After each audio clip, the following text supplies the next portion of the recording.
I see my feelings so true, but am I blinded by you? By you. Made it all the way through, but am I blinded by you? By you.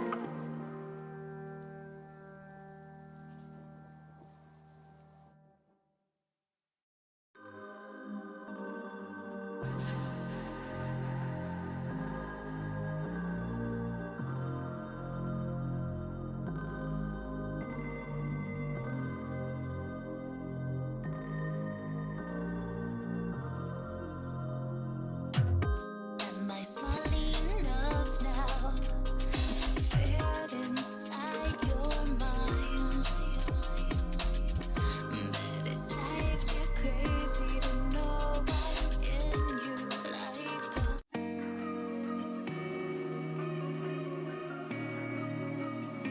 I'm just a little bit tired, maybe a little too much.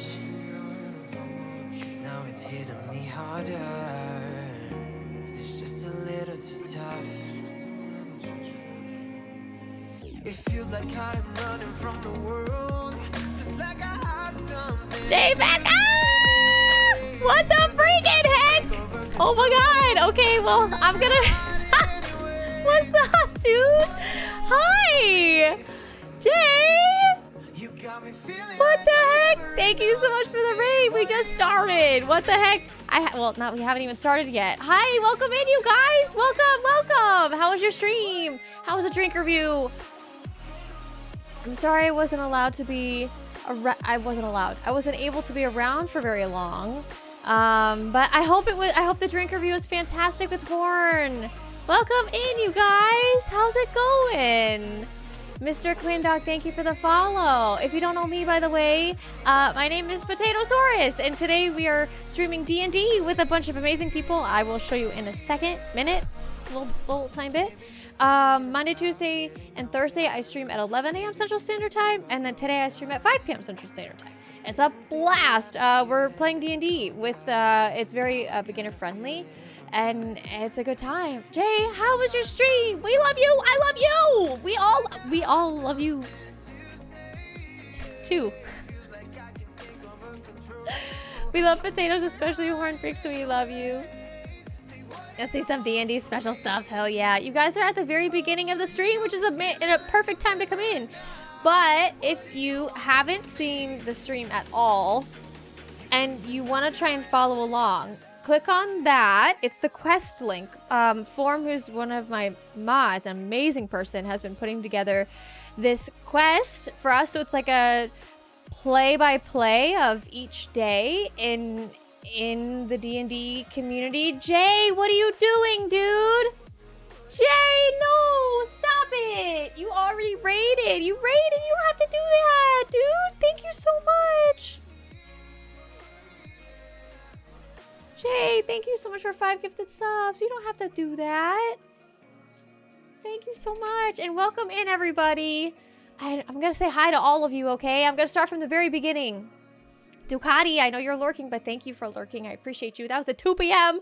I appreciate you. Husher, I think you were almost first, but second to Form. And Form, hi. Good morning. Hashtag eat Garmy. No eating Garmy. Dr. Overdose, good morning. After Friday. Blue, how are you, chicken? Hi, Joe and Tay, how are you? Omni, hi.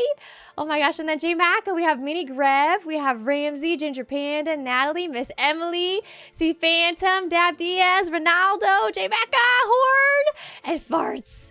How are you guys doing? Hi, Mother Trucka, I saw you already. Blue, JJ, Sakira was great. And Quoth, hi, welcome in. Jay, thank you again so much for the 5 gifted subs. That's super kind of you. I can't take your tats. You're not new, Ringtail. Hi, Oracle, how are you? Well, Jay, I really hope that your stream was good. And Horn, I know you're part of the stream. You're an amazing person as well. Go follow Jay Macca if you haven't already. He's an absolutely amazing person and content creator. One of the people I've been so lucky to have made a friend, like outside of Twitch, but through Twitch originally. Just an amazing individual. Just caught this really long hair. I am Jedi.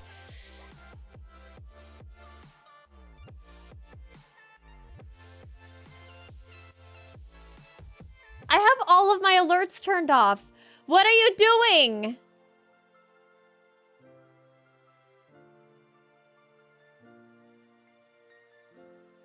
What?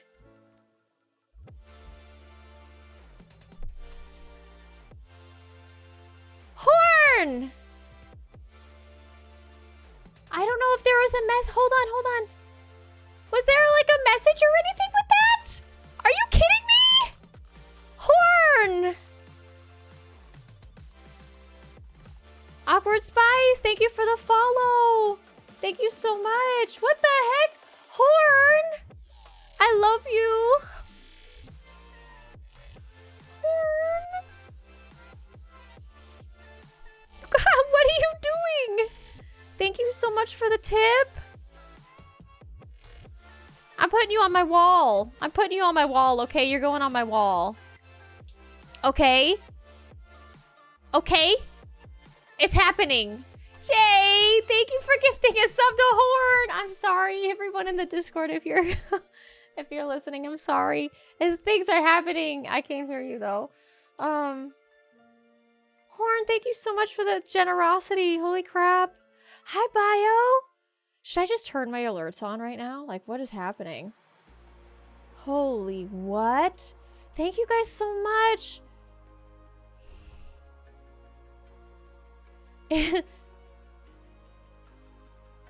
Jay! No, the alerts are not working. Okay, they're not working. Wait. Oh, there it is! Oh. Just a little... Jay! Horn! You're amazing! Jay Macca, thank you for the 5 more gifted subs! You're hit the 100 club. Good God, dude! I do not deserve what is happening right now. You two need to make sure you get some water, okay? Get some water! You're two really amazing individuals. Horn is also a streamer, by the way. Go follow Horn.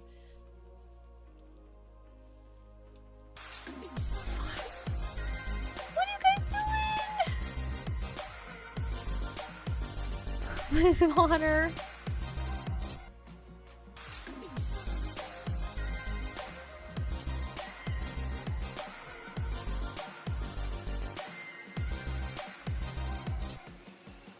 I have no idea what's going on.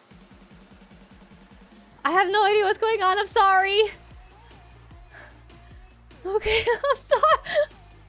Super Pete, what the heck? What the heck? Farts, thank you so much for paying for your gifted sub and gifting another one. What the heck? Super Pete, thank you so much for 10 gifted subs. How are you? How are you doing? Holy crap, you guys. That's a level 6 hype train? Holy crap. What's up, Pete? How are you? How are you doing? Do you have any time off? J Macca, you look so good with that green box next to your name. Now you have to stop. No more, dude. Stop it. Stop it. Oh my God.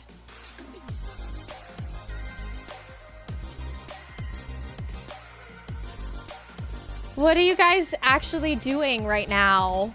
What are you doing?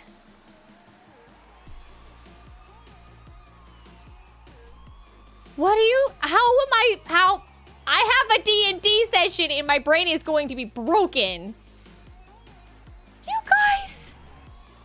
Oh my god, Joe and Tay. I love you the most though, GG. Everyone else except Rexy wins. I love you too, Horn. You guys are amazing.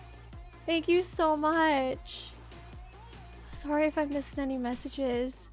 Stream takeover, yeah, absolutely. If you guys got gifted a sub, be sure to say thank you. We love thankceptions. We love you. I love you guys. I love all of you. And I don't really say that very often, but it's true. You guys are amazing. Hi, Ox Spies. How are you? Welcome in. If you guys got gifted a sub, please say thank you so we can have some thankceptions in the chat. You guys get a bunch of awesome stuff. I don't run ads here, but if you're someone who likes to leave and come, stop it! What do you, stop it! Stop it! Dude, stop it! We're never gonna get to start. What are you doing? I'm not.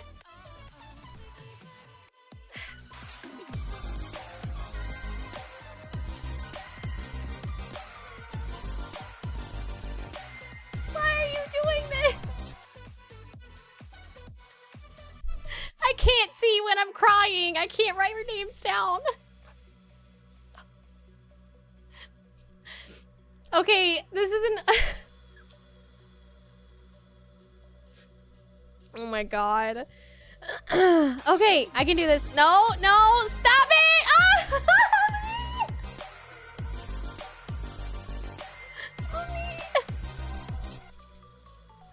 You guys. I can't keep up with this. Oh my god. Thank you guys so much. Dr. Overdose. Husher. Thank you both for 5 gifted subs. And Omni, thank you for 10 gifted subs. And lunch earlier was so good. Thank you so much. Hi, Blind. But yeah, you guys, I don't run ads here, but if you like to leave and come back, you can do that and you won't get any pre-roll ads. And you get lots of awesome emotes. I make all my own emotes and you get an awesome sub badge and the... Stop it! Stop it! Stop it! You... Okay.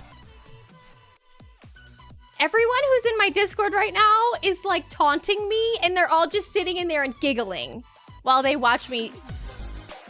Stop it! Stop it! Why are you doing this?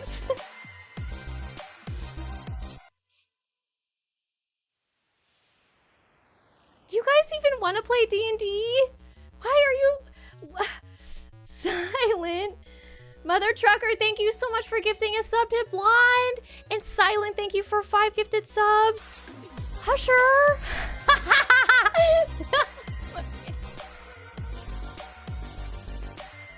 Oh my god. Oh, don't look at the back of that. That's my health insurance prices. Oh my god. Redial. Thank you for saying thank you for the gifted sub. Yes, you are added to the list, Husher.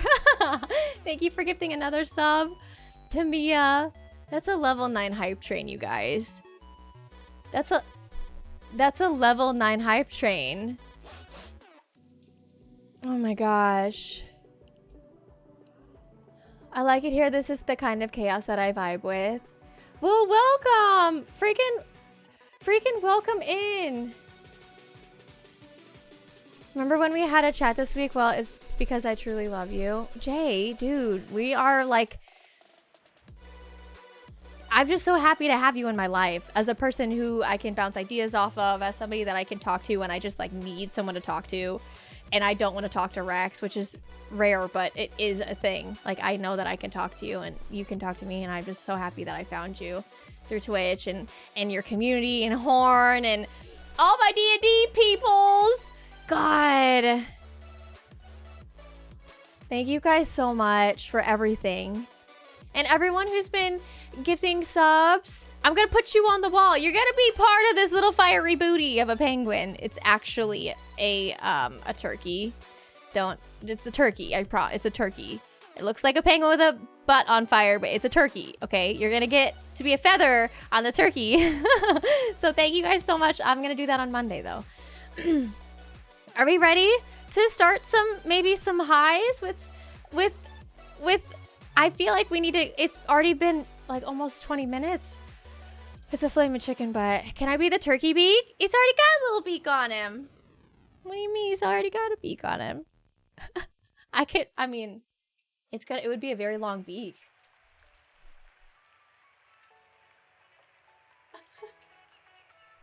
It would be a very long beak. I guess I've drank enough to not see the beak. Yeah, it's kind of hard to see. It's way down there. But yeah, thank you guys so much, everyone who's contributed to the hype train. Holy cow. Farts, thank you so much for your generosity. Jay, thank you for bringing the raid over and bringing your whole community over. And if you guys don't follow Jay, what do you...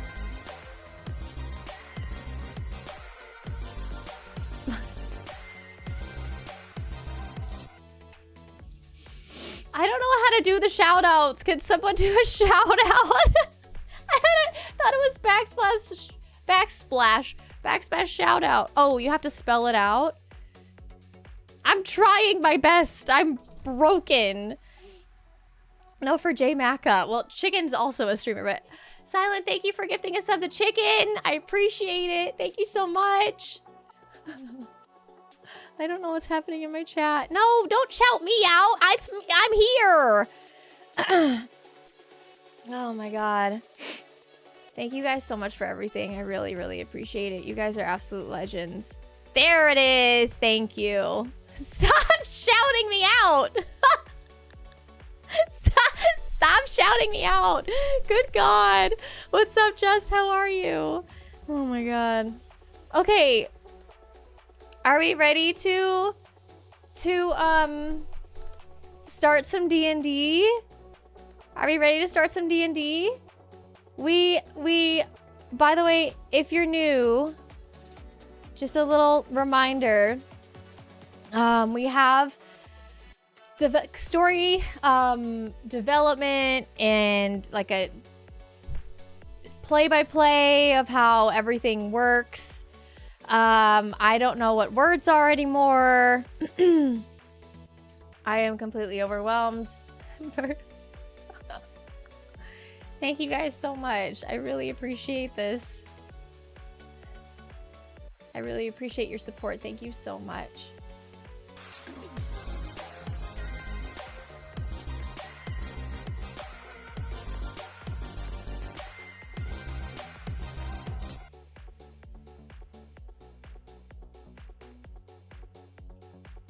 Omni. Thank you for 10 more gifted subs. Oh my god. I hope I didn't miss anyone on my list. Holy crap, you guys! This is just from today! You are bonkers! You're all fried. You're all fried. Are you guys ready to start some D&D? First of all, thank you so much for your support. It means the world to me. I am a full-time streamer, so everything that comes into the channel helps me keep going, and I really, really appreciate it. So thank you for that. Secondly, what do you... Stop it! Are you... Ramsey! Potatoes are tasty. I'm kind of a cannibal with potatoes anyway. I'm gonna do one thing to my camera. I'm gonna brighten it up a little bit. If you guys are ready for some D&D, I'm gonna see some hype in chat. Let's get hype. Let's get some hype going in chat. Let me see it. Let me see it. All right. All right. I think we're ready. Are you guys ready? Yeah. I was ready. Yeah, I was ready. All right. Well, I got you all on the mics. Let's do it. We're hyped. We're hyped. Oh, and just a really quick, everybody. Oh, that's not what you want to see. That's, oh, God. What? That was just me giving you nope, signs. Foundry. It's supposed to be Foundry. There will be something going through chat that says that I won't really be chatting a whole lot. But that doesn't mean I'm not looking. So I won't be responding to every message that I see in chat, but I will be. All the alerts are broken. It looks like something's happening. Let me just go through those really quick. Yes. We broke your stream. Yeah, you did. Holy crap. Okay. All right, so let's do it. I think we're ready now to start with maybe a little bit of an introduction. So I'll go first. My name is Potaytosaurus. I play as Caroused. I am a Wood Elf Ranger. I think all of us are level 2 now. And yeah, that's all I got. We'll go to Silent next. I am Sad Silent _ I'm playing as Yuki Sato. She's a human rogue, and I'm also level 2. My alerts are still broken. I don't know what's happening. We'll go to Husher next. Hello, I am Husher. I am the Chief Goblin Lord Game Master and also a Violet Fungi. Mother Trucker? LOL Mother Trucker. I'm Brea, the half-elf barbarian. Dr. Overdose. I'm Garmy, the wizard. Force Gnome. Hell yeah. Awesome. Yeah, Okay, gnome wizard. at the beginning of stream, I hope we still have enough time to do it. We usually do like dice roll competitions. Are we still doing that? Okay, so we do dice roll competitions, and whoever wins the dice roll competition kind of gets like a little something something. So what are the teams this week today? All right, we're gonna change it up. We're gonna go random. All right. True fact about yourself. How tall are you? We're gonna do the 2 shortest people versus the 2 tallest people. Ooh, okay. 5. How tall are you? Was that just 5? 5. Oh, Okay. 5. Okay. The first 5. Oh, hi, mysterious hand. That's Mini Trucker. Hi, Mini Got that Trucker. in here. I'm 5'7". Dang. Oh. I don't mean to height shame anybody. I'm just trying to organize people differently based on random factors. I'm 5'5". Oh. All right. So Garmy versus Mother Trucker. That went well And last then- time. P-Dog versus Sad Silent, emphasis on the underscore. All right. So we'll have Garmy go first, and then Mother Trucker. Let me clear the chat here. Let's take our time. Oh no, it was a 1. Remember that? I It was a 1. That's my bad. All right, so he's got to beat a 1. Wait, what? Oh, I'm so lost. we're doing. I rolled a roll. 1 and then he cleared the chat. I was clearing chat when he I rolled. rolled too so- fast. Oh, okay, so roll. Garmy versus Brea. Got it. Yep. Yeah, and I lost the first round. So Brea has 1 point. Mhm. Correct. Garmy Okay, rolls a okay. 12. Brea a 17, so that's 2 points for Brea. Oh. Holy, these Shenanigans. rolls are good today. 2-0. know how Come this on, you can do goes. this, Garmy. Garmy with a 9. And Brea with a 19. That's Nice. 3-0. I'm out. I see what you're trying to do, though. You're trying to get all the shit rolls out of the way first. Yeah, You're like, that's let all me it is. get these dirty, nasty Get all the rolls bad out of rolls my out. hand, so that way it's I only all got the good gravy. dice left. Yeah, we only got the good dice left. All right, so and then all right, Potatosaurus, you go, and then Silent. So let's. All What right. will you win? Oh, God, an 8. Oh, 1 point Yuki. 1 point for Yuki. All right, Potatosaurus, let's go. Caroused. Dear. Oh, and that's Oh! Natty It is. 20. That's your 1. Enjoy it. Okay, 1 point 1 to- Yuki, 1 to 1 point 1. me. Oh, I got a 6. Oh my Oh, god. we Okay. both got 6s. Hi. What are the So odds? Can I Okay, just get a buff too? another d20. Ooh, an 18. I'll take it. 19. Come on, 19. come on. Oh. Yes! Jesus Christ. 1 I for need to delete Yuki these and dice. 2 for me. Yeah. They are cursed. Oh, Oh, And then they heard me 2 talking for about 2? Or 2 2 and v2? 2. Oh! Oh, match come on, it, Yuki. Silent. Oh. Yeah, I You forgot forgot to a put the number. 0. That's the first time I've won one of these. Oh my gosh. How cool. All right, now the winners go first. So Taylor, you're up. Okay. And I'm against Garmy? Or no, Mother Trucker. Oh. You're against Mother Trucker. Okay. Yeah, Garmy's like, yeah, you want to? Let's do it. Yeah, sure. Oh my god, a 2? Okay, so Two and 1 an 8. for Brea. Brad. Ooh. 1 and 1. What are these rolls? Holy crap.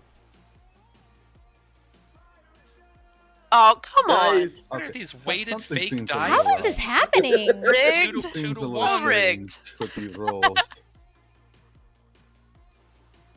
Ooh. I'm either rolling really good or really badly. 2 to 2.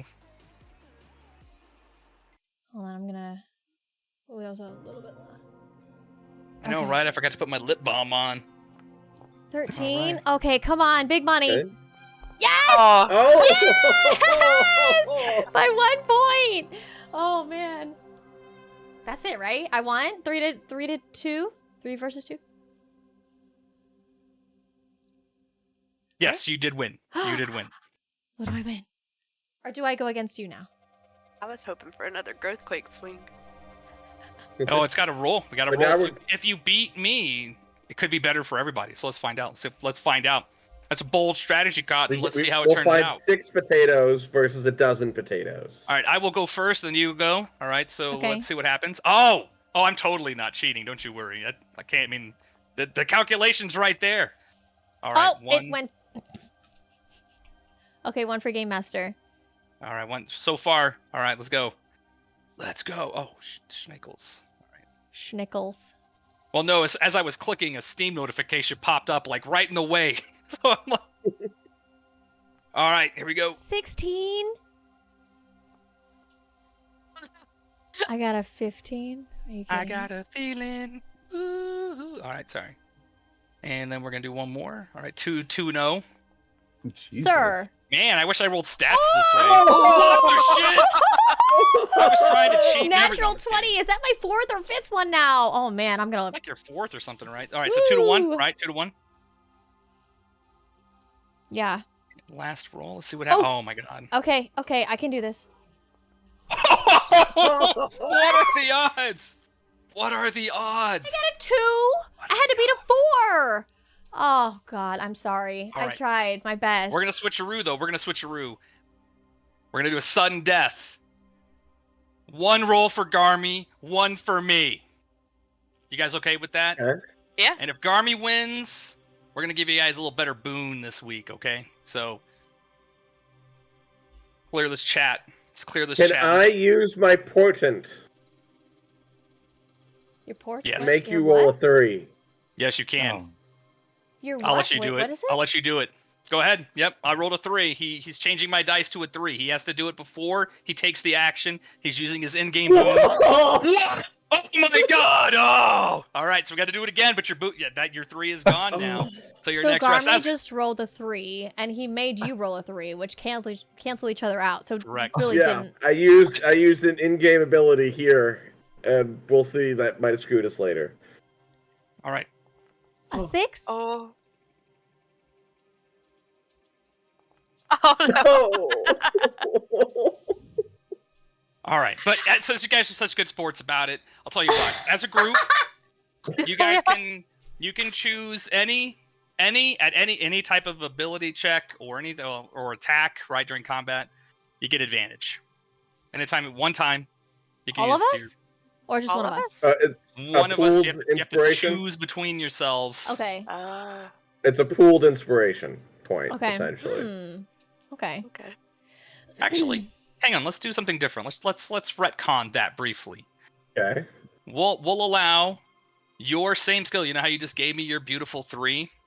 Yeah. All of you roll 1 dice. Just roll one Oh. 1d20.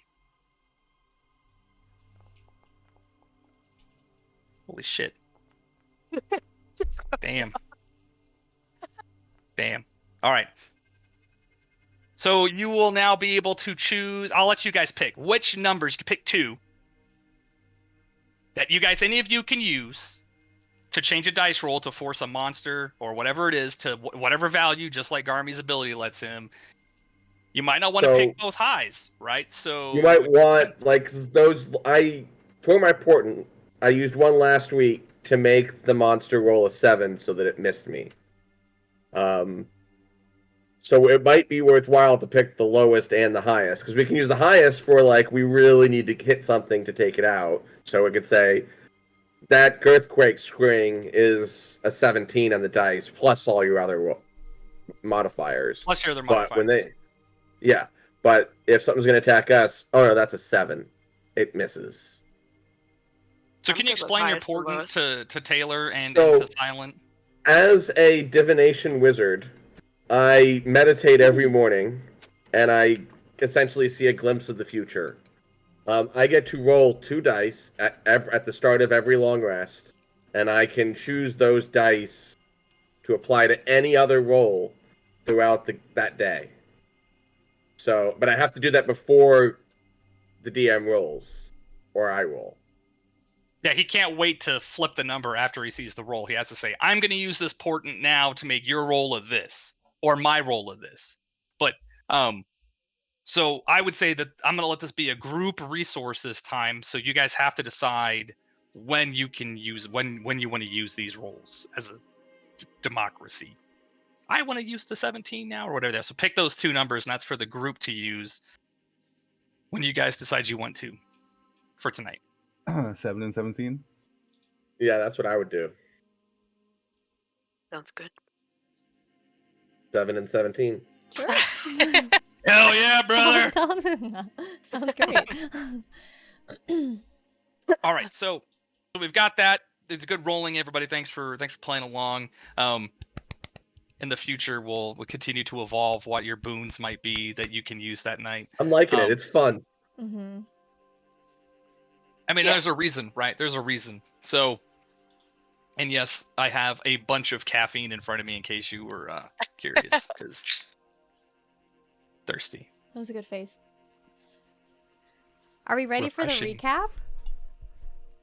Yeah, let's do the recap. Silent, are you doing the recap? Unfortunately. Okay. Oh, you're let's good at the see. Can we recap. get a drum roll? So this will be a recap from last week if you weren't here, or you missed the stream, or you're brand new. So I'm pretty sure this was the night before we actually got to everything the next morning. Garmi pulls Karast outside because he's been just sensing some kind of magical funk about her for like a while now. And so he went to talk to her about that and kind of, give her the heads up. Like, you are very funky with the magic. And I don't know what it is, but it's there and it's potent. And Not like a smell meanwhile, though, right? It's only like a visual thing. Magical BO. First Sorry, vomit okay. stink, and now this. Oh. Meanwhile, I'm inside just one of the rooms, our little bedroom at Dragon's Rest with Brea. All right, not me. I'm sorry. Yuki is inside the room with Brea. We're just talking, painting our toenails. She's making fun of me for Painting our trying to steal the general's leg. Could not tell you why I did that, but it happened. We take a long rest. We wake up. Oh no! I'm sorry. We had a dream. We all had a dream. We all wake up in a field of stars, kind of just laying down.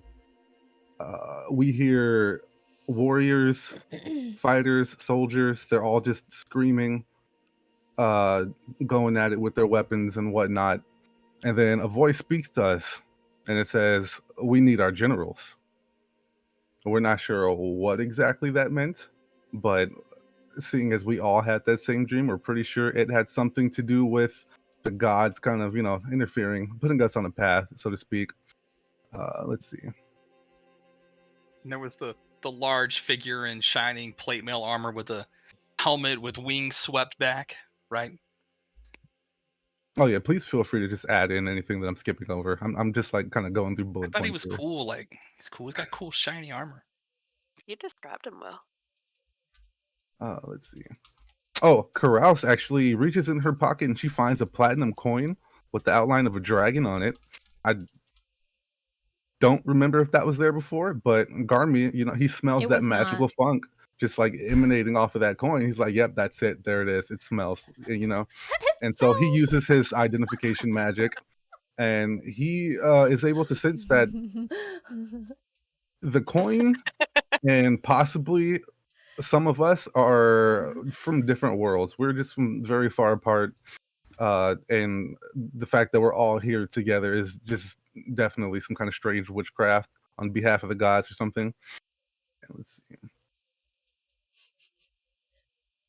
Oh yeah, he runs off with his short little gnome feet to the library to try to look for further information. Let's go. I'm just Hitters? imagining him running with like his tiny feet. Okay. Little robe blowing behind him, right? He's moving so fast. Yep. And meanwhile, I'm just like walking at like a totally normal pace. Yuki's just like, "You want to ride? You know what? Never mind. You seem like you need this." I am very Uh, self-sufficient. The same general whose leg I had playfully tried to steal then walks up to me and pulls me aside. Yuki's thinking that she's about to get some shit. Like, why were you trying to steal my leg? But that's actually not what happens. She tells me that she recognized the blade that Yuki holds. It's called just a wakizashi, just like normal Japanese style weaponry. But she tells me that she actually recognizes it as one of a pair. And there's another identical sword that was carried by somebody who she used to travel with 20 years ago. So that's a little piece of information Yuki has to put in her back pocket for now, because we kind of have a lot going on anyways. Let's see. Garmi's in the library. Tarak is also in there. He finds a few scrolls that kind of hint towards celestial involvement that may have kind of moved us from where we used to be all together here. You know, it's the gods. They're at play here. They're doing something. He's pissed off because he does not like the gods. Yuki's like, it's not my first rodeo. Oh, this is actually when we talk about all having that dream. This is very scattered, and I apologize. This is perfect. I when love we it. realize that we all have this same dream, and now we're all kind of like on the same page. Like, yeah, there's a whole destiny that just awaits all four of us, and we just have to walk whatever path that we end up taking, as we end up That's what doing. you say. Because I say the gods are toying with us, and you should knock their socks off. we're going somewhere good. And then we do that very same thing. We end up leaving to find the cave filled with the mushrooms that Tarak wanted us to investigate. We are very suspicious about this path that seems very, very less traveled by through this like foresty area. There doesn't seem to be any danger, but we're all just very, very paranoid people. Like, you know what? I don't see a lot of footprints or anything going down that way, so I'm not going to do it. But of course, since we all make bad decisions, we end up doing it anyways. Down that path, we find, I believe it was like a hot spring or something. Yep. Yeah. I'm like skipping ahead, so I'm like, oh yeah, it was a hot spring. We found a hot spring. We found a squirrel who took us to a hot spring. After Garmy like text messaged him in his brain. Oh, I forgot. I forgot Garmy could do that. Garmy, his little like 1 foot tall self, just like squatted down, if you could believe that, and spoke with this squirrel who told us, yeah, man, come on. Well, I'll take you over here, and then I'm going to stop at some point and let you guys go the rest of the way. And yeah, he led us to the hot spring. I believe Garmy and Brea both jump in. And Yep. Yeah. I don't, Carouse just like stayed out of the water. Like, I'm no, like, nah, that stuff's bad for you. I don't know. You There's can got to put be her something bad feet about in. it. Yeah, you can felt put her great. feet in because she does a lot of running and her Very relaxing, wolves were refreshing.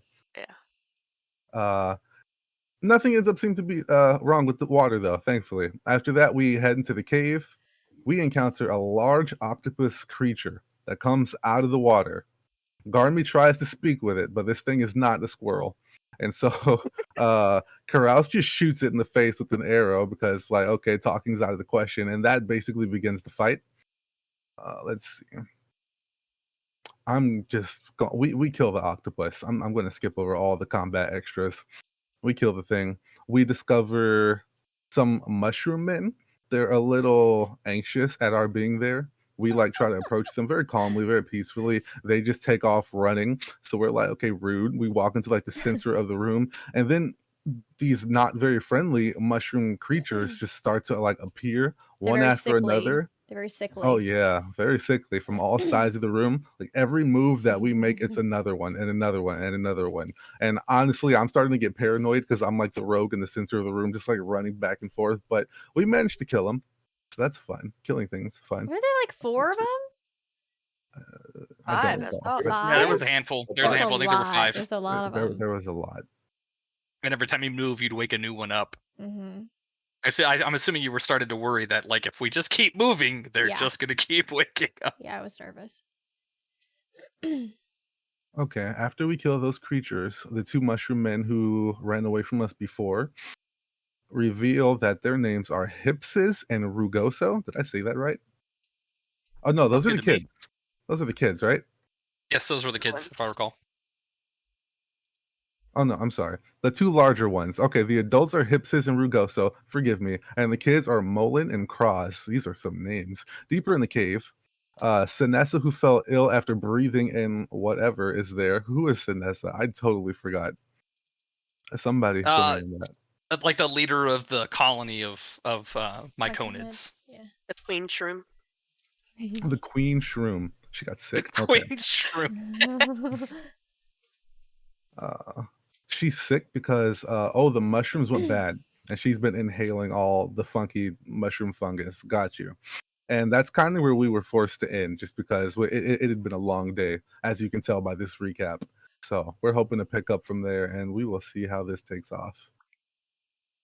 So one of the key aspects here is also, like, there's that sulfuric smell, and then Sanessa had been looking for it and had gone into one of a room deeper in that was full of crystals, and when she came out, she was ill.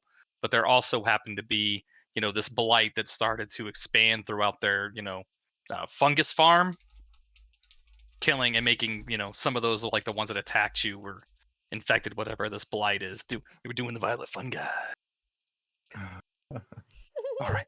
So, and last week, and I wanted to do it again this week, I want to talk a little bit about the world of the Forgotten Realms, Oh, and I want to yeah, talk a little bit about forms of worship, right? Of how worship works in this world, right?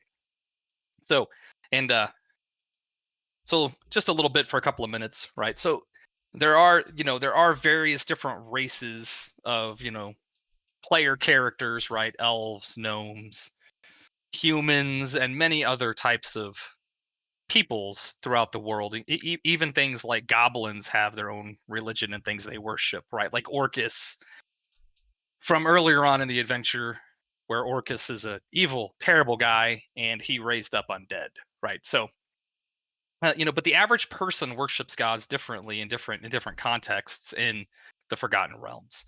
Most vocations have a patron deity, right? Farmers make offers, make offerings to Shantia for the prosperity of their crops. Clerks sharpen their quills with a prayer to Denair, right? And pious merchants set coins aside for Joaquin at the end of their day. Most people worship a deity associated with their livelihood, with their family or home, right? While others might feel called to a particular god for different reasons. Individuals also often carry some type of physical token or wear a necklace or something if they can afford it, that represents their deity, right? Like a pendant or a pin or something with their holy symbol on it. But people also regularly worship or venerate different gods based on needs and circumstances, right? A farmer who favors the deity Shantea would pray to Amontor for a few clear sunny days, and a Waterdavian noble who habitually worships Denair might give thanks to Sune after a successful coming out party for her son. Even priests of particular gods acknowledge the roles that their deities play in their world and in their lives.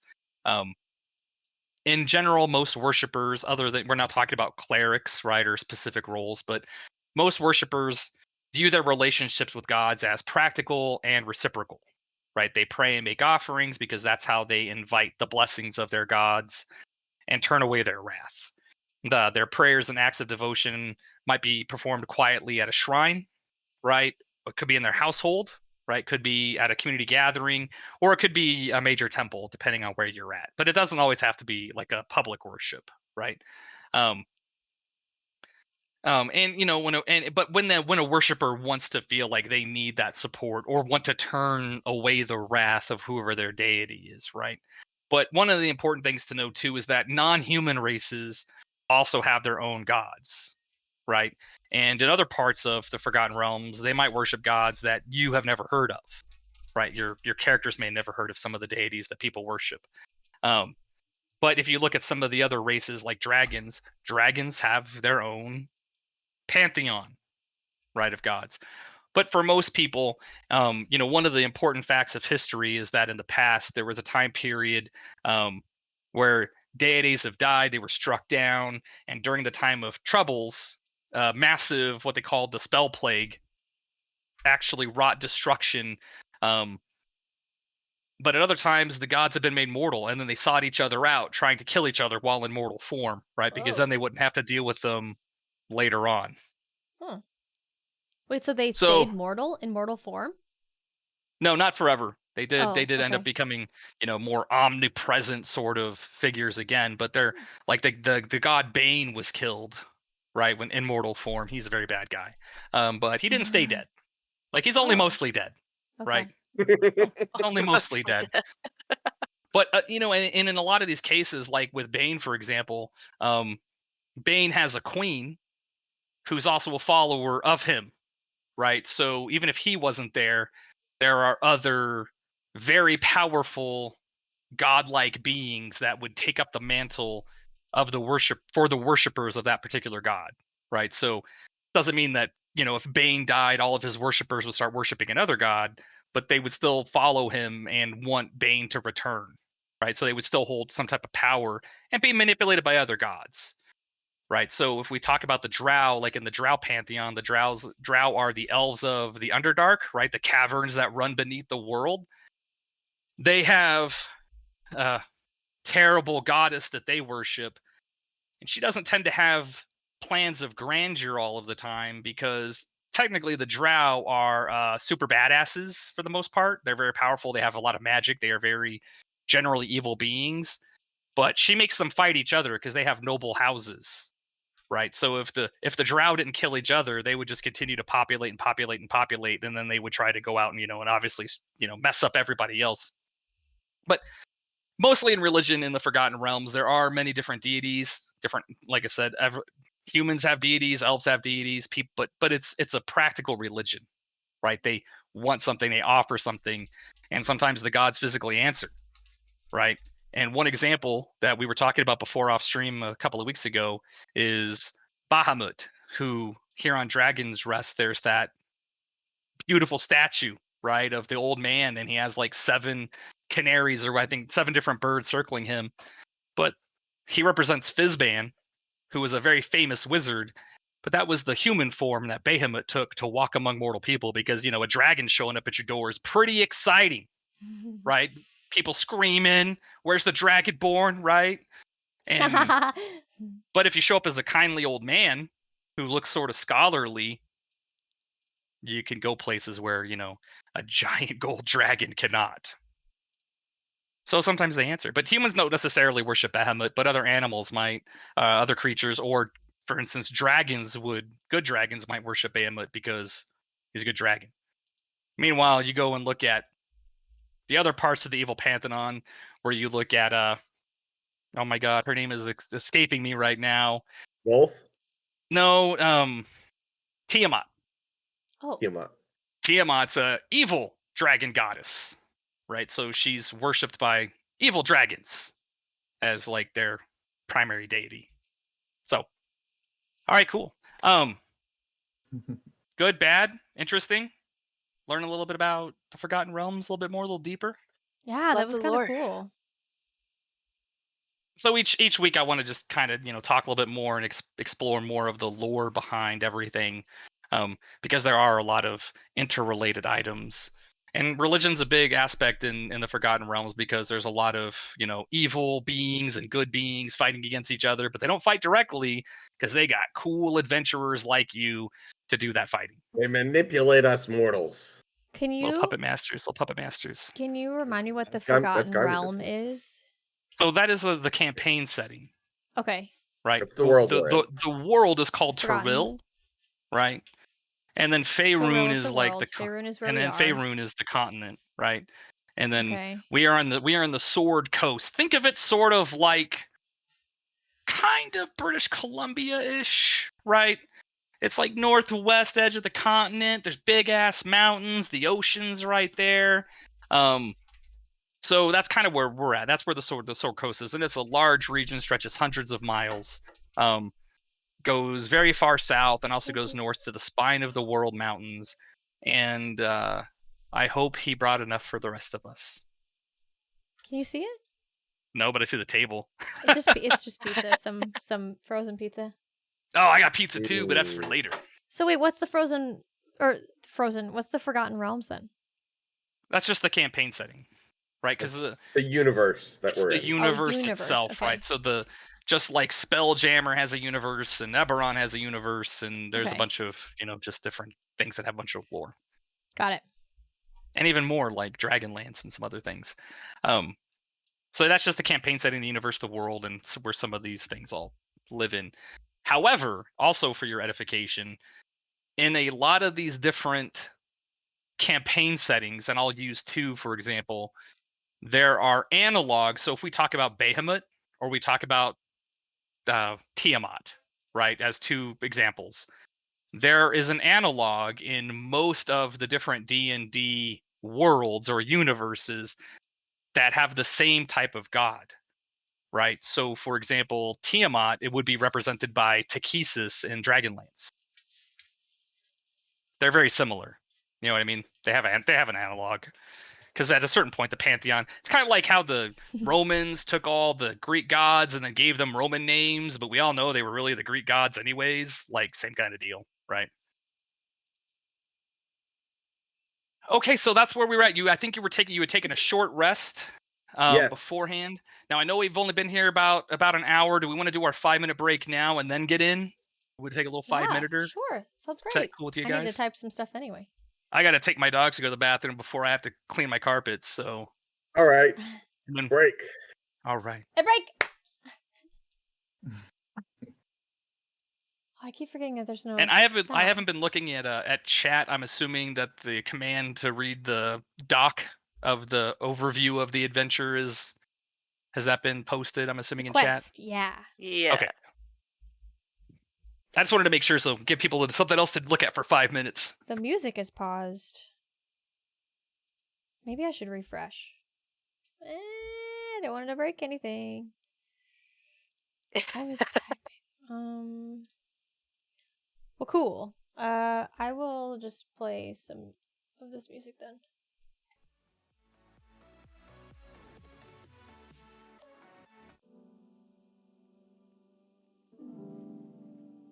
Okay. All right. Looks like we are gonna do a little bit of a breakage. Hi, AJ. How are you? Happy Friday. Yes, food is a thing. Of course, food is a thing.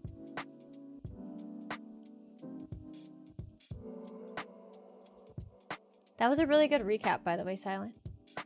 Yeah, it was. I feel like I was all over the place, but thank you. I don't think so. I think it was really good. Well, I mean, I think during mine I stopped for like a full minute because I couldn't find where I was in my notes.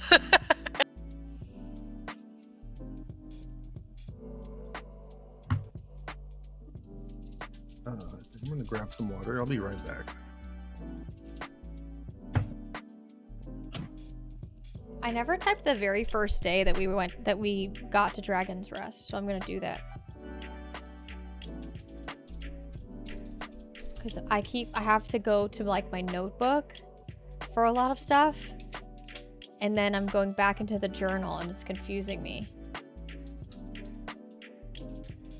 I had to cheat from the first section, and I copied Garmy's notes. Oh, nice. I haven't been keeping my journal up to date. I've been writing it in Fort and in Foundry instead of in my Google Doc.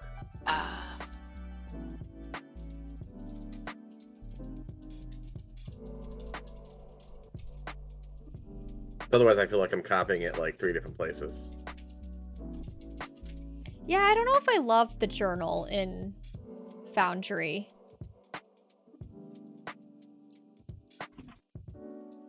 But I don't have anything else that would be easier than this.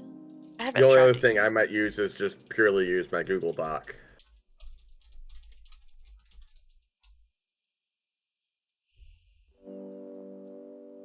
Go to sleep, Form! Go to sleep. Close your eyes. I will ban you from the stream today. Don't make me do it. Do it.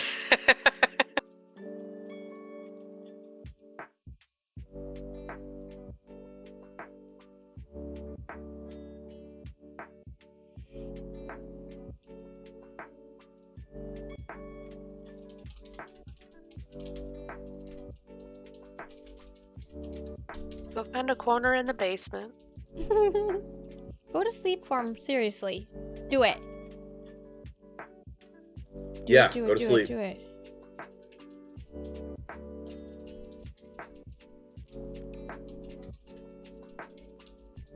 Drac is He's an not gonna herbalist. do it, is he? No, he's not gonna do it. Who's an herbalist? Oh, Drac. yeah. My notes are awful.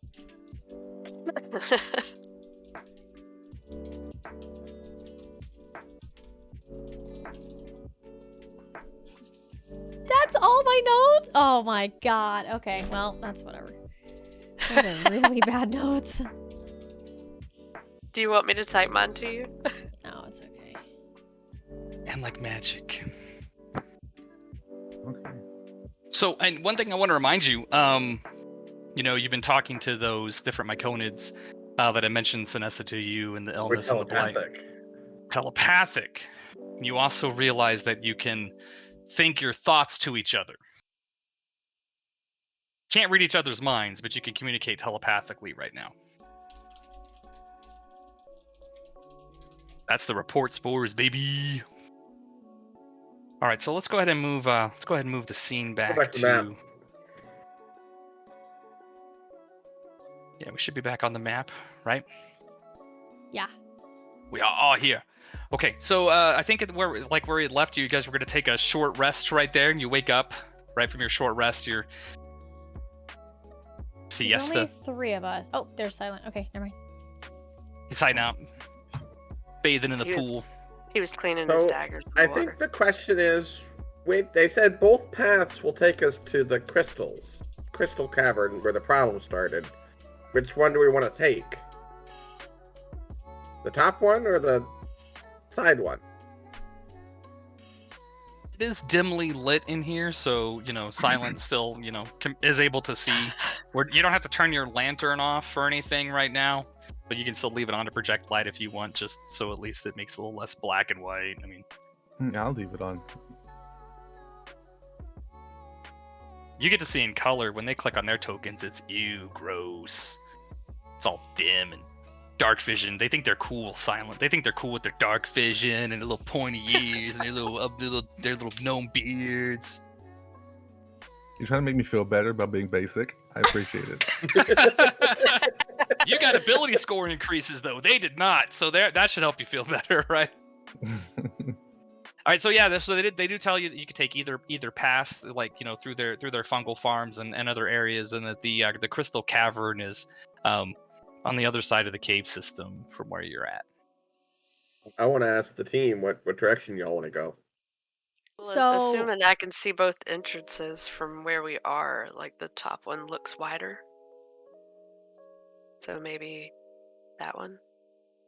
And so what? All right, so instead, if it makes it easier, pick whoever the party leader is. Who would you like to? Who's going to be in front?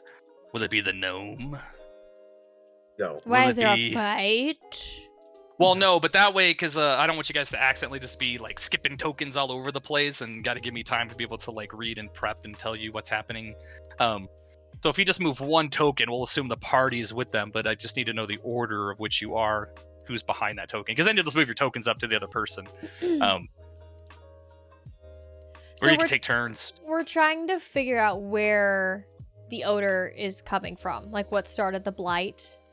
We know that the odor started the blight, and we're trying to figure out where it's all coming from. Sure.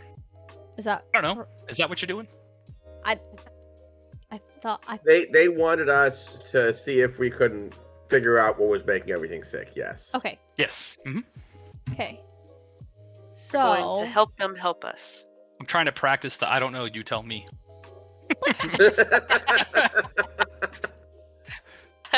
Okay, So yeah, they'd asked you. They had told you that Sinessa has fallen ill when she had gone back to look at the at this crystal cavern. They can't go there because it's too brightly lit for them. They're little fungi people. They don't like the sunlight. So And that blight I had think I started remember- around the same time. If I think I remember last week that I had cut up some cloth to make a handkerchief before when we heard that it was lighted, right? If not, I want to make sure we all do that now. Okay. Okay. I'm gonna ask a question. What cloth Sure. do you? Anybody got rolls of cloth chilling out in their backpacks? Let me look. I took some cloth from someone on the shipwreck so that I could remember it. So I have that cloth. Sure. Okay. I did. Okay. It was You like did a say that. little. I know you wouldn't lie to me. Carouse. Yuki has common clothes in her loot, so maybe she Same. could chop up a I'd say shirt. you Yeah, could rip that's- off a sleeve or something. Yeah. Yeah. That's what Just one thing offer I like. everybody a piece of mind. Brea just walking around, just free as an all could be. I cut off like the corner of a robe and tie. I know, because Okay. you're like this tall, right? So like it's just Like you take off I too am much, you're very- just naked. I need like a fraction of Brea's sleeve. Okay, so I mean, it takes you like 10 minutes, right, to fashion, Yeah. some type of So Brea, just in case anything ambushes us, I think you can take the most of a hit. So maybe you should take the point in front of us. Either you or someone who wants to look for. I don't think we'll come across any traps in here. The mushroom people would tell us about that. And I telepathically think to the mushroom people, there's no traps here, right? and so technically every time you move, you can move up to 10 squares right now, assuming that you're just walking at like your dashing pace. You're moving quickly. Because we're not going to go into initiative for this or anything. Yeah. It's just that way you're not moving tokens everywhere, and it just gets kind of convoluted, and there's no real exploration. Right. But So How do just are I- the mushrooms able to telepathically answer if there's traps that we need to be aware of in the cavern? I would say that you would need to roll for charisma, probably some type of charisma check.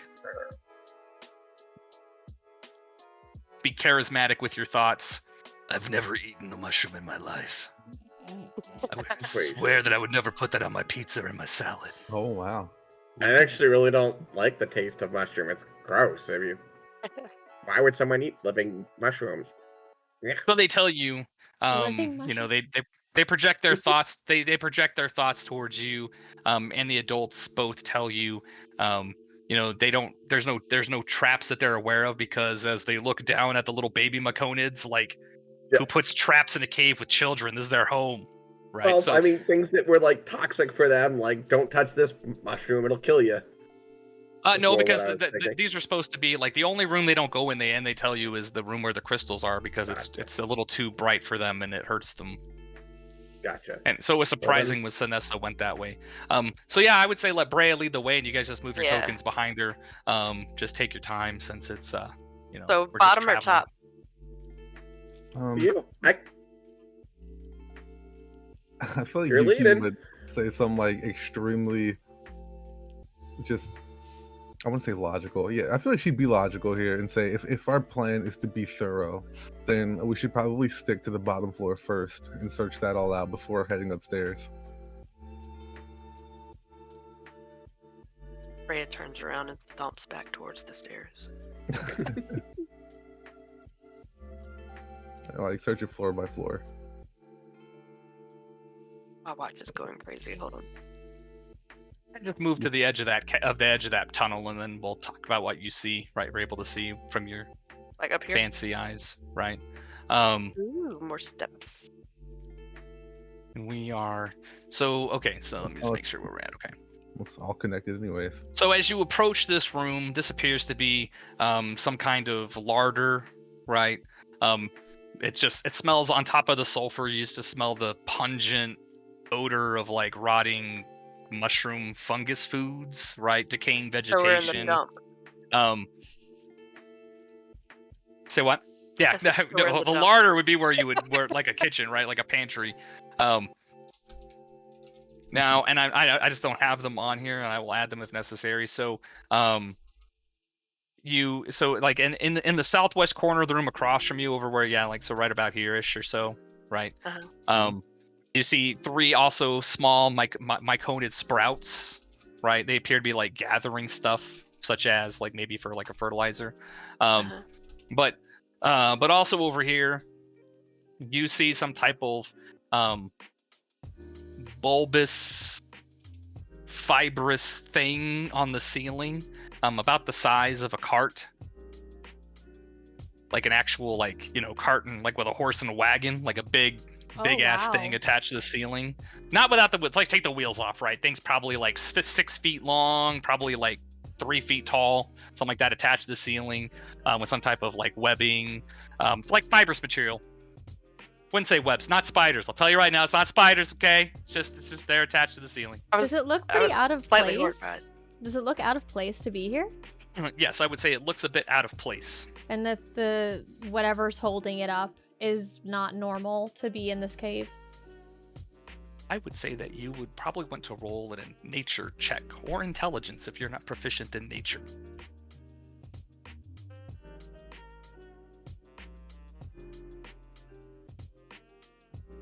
Intelligence. To the violet fungi. Wait, I'm not Just proficient in click on- nature. If you just click nature and roll it normal, it's an intelligence roll. Oh, okay. Ooh. Hey. So you recognize this from your travels, and somewhere in your forgotten memories, this appears to be something that you've run across before, which might be a nest for sturges.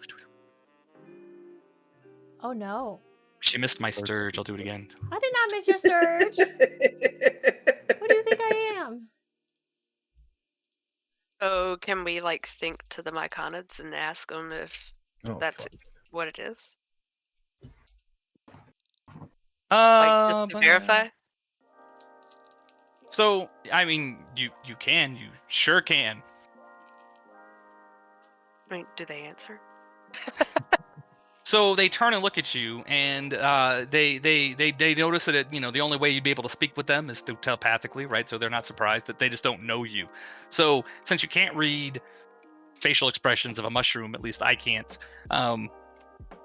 you get a sense of hesitation, right? They don't really trust you, so you're going to need to roll to determine creatively how you're going to express this. They don't trust you. They don't have any reason. They know that you can speak telepathically to them, but they're kind of indifferent towards you, or neutral. They don't really know you well enough to answer. Are we still holding that bag of trash? Do we offer some of the trash to them? I just give it to them. I hand up one of the bags up the line. Let's roll, baby. Persuasion. Persuasion. Unless you want to intimidate them with a bag of No. garbage. Not the tiny. Oh. Dear God. So one of the little sprouts, they give their name as Bispo, Bispo, Bispo, Bispo. Bispo is their name. Bispo comes forward and goes ahead and just takes the bag, and it's a small little sprout, so it's kind of struggling as it's walking backwards. And the 2 other walk up and grab onto this bag, and they just slowly start to walk this way, hauling the trash bag that you gave them towards the next room to the north.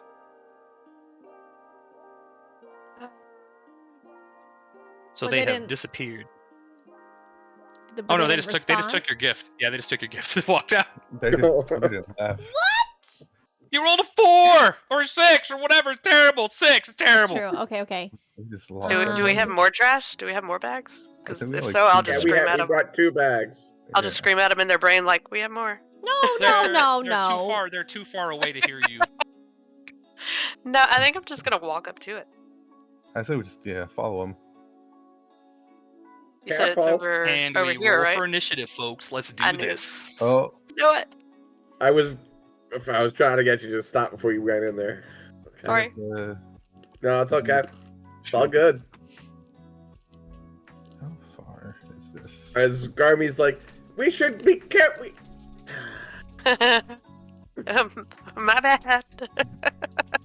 It's usually me, so this feels nice. Yeah, so give me a second to set up the combat, because I mean you never know. You could have solved this differently, and I wouldn't need to create combat. Yep. I'm gonna give him cool Garmy names. was already trying to brainstorm. How can I use the least amount of spells and get rid of them all? I'm gonna do cool names like Sturge A and Sturge B and Sturge C. They're the Alphabet Brothers. All right. You're right. I'm not done yet, so it's gonna get further. It's gonna get bigger. You got time. I mean, like, I was gonna try to like walk around the edge to the steps, but I'm just too big to be sneaky, I think. Well, and that's something that, just to keep in mind, that you can always call out and say, hey, I want to move forward stealthily. Can I do a stealth roll? Or Yuki could have, tried to do that with Yuki's insane dexterity, right? Yeah. There's just different options, right? So don't beat yourself up. They're just Sturges, man. You can't beat up some bats. Come on. They're bats. Just bad. I believe in you guys. How many javelins can I throw at once? One. You only have 2, right? 4. Yeah, it's 4. We'll Yeah, assume 4. We'll assume she picked up the spent ones. Yeah, we all went swimming. Yeah.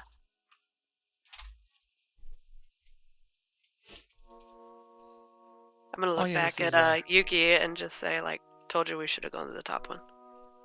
I mean, are you happy? Are you content with this? Almost ready. Give me 1 second.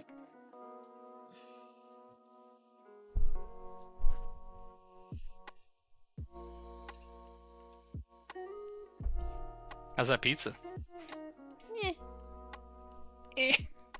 Dude, It doesn't have pineapple. So glad on it. we're She's not marrying happy. that guy. I mean, it's just frozen pizza. It was like a easy meal.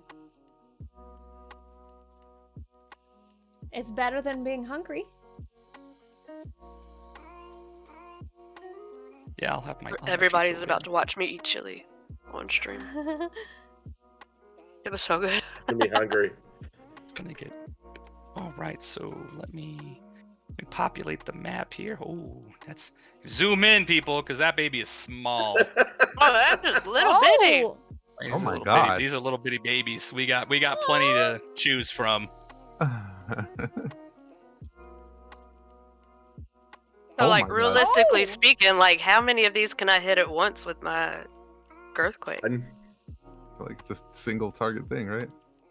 Oh my Yep. Am God. I able a to lot. turn the grid off? just a Oh, because lot it doesn't going line on. up. Yeah. I don't actually. Let me hang on. I can turn that off for you. Hold on. It's still gonna snap you to it, but That's fine. It's kind of hard to see. yeah. Give me 1 second here. This is so cute, little guys. Don't But have these any are not area types of attack mushrooms. spells. These are different. These are the are things like that attacked that one cobalt Yep. back at Dragon's Rest.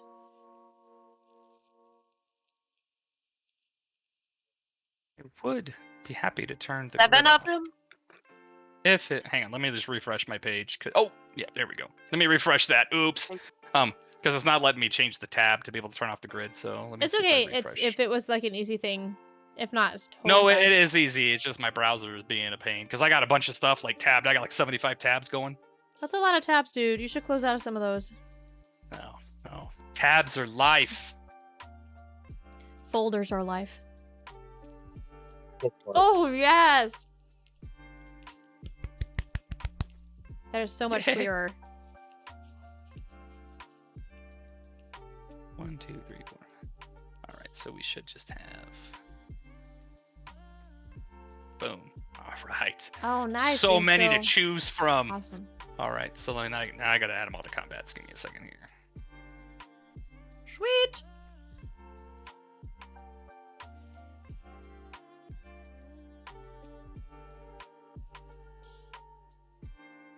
I have smoked I crackers. just- Don't forget to add yourself to the Smoke. combat tracker. True. Yeah. We all know how to do that now. I was not hoping to go first. Oh wow. Whoa. Let me roll. And sturges, they are tiny creatures, right? They're little feathery bats, basically, right, with little like mosquito sucker noses coming out of them, right, where they bite on and latch onto their prey. All right, so you guys roll for initiative. So let's make it fun. Boom, boom. Roll for initiative for all these jokers. Oh, we can 12. see them. I don't know if you do that intentionally. What? That you can see them? Yeah. Oh no, that's fine. I don't care if you. I don't care if you see this roll. You're We like, roll please still. delete it. There's so much. There's so much that just happened. All right, so everybody's initiative is up. So Garmy, it is your turn. Just so ping the one that you want to target, so I make sure I, Oh my god. Oh wait. Did Brea roll? It's not showing in the initiative tracker. Yeah, it is. Oh, How my did Wait, screen no, it's just not. lights up then. No, you didn't roll. I don't have a roll for you. I did. She did. I saw it. It was better than that. It was 12. Is it That's still kind of- not showing up? No, it's not showing up. Are you for rolling some a reason. d20 or are you rolling initiative? Yeah, there you go. Yeah, there we go. Oh, You I'm rolled so stupid. You rolled a 1. Ew. I mean, there's a benefit to going last. You can see what everybody else does, and then you can plan accordingly. Yeah. Yeah. Which is kind of what I was hoping for. Garmy's like, I was damn gonna- it, Thunderwave, baby. By the way, I mean, I they're don't all have flying it. at you, coming down from the sea. The ceiling's about 50 feet above you, but they're I'm gonna just dropping down step in towards you. front of everyone right here so I have no clear obstructions. And since I don't have a lot of stuff that'll hit multiple people, I'm just gonna Ray of Frost right just in front of me. This one. This poor bastard right perfect. here.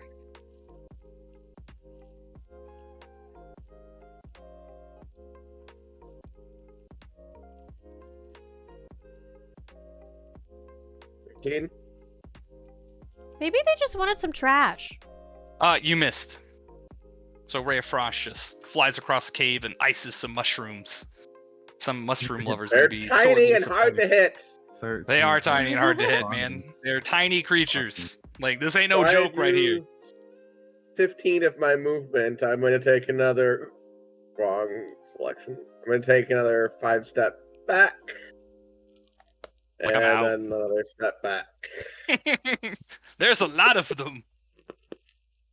And that's my turn. All right, so the one that's directly adjacent is going to attack Brea. They're so little. They are pretty tiny. And so let's go ahead and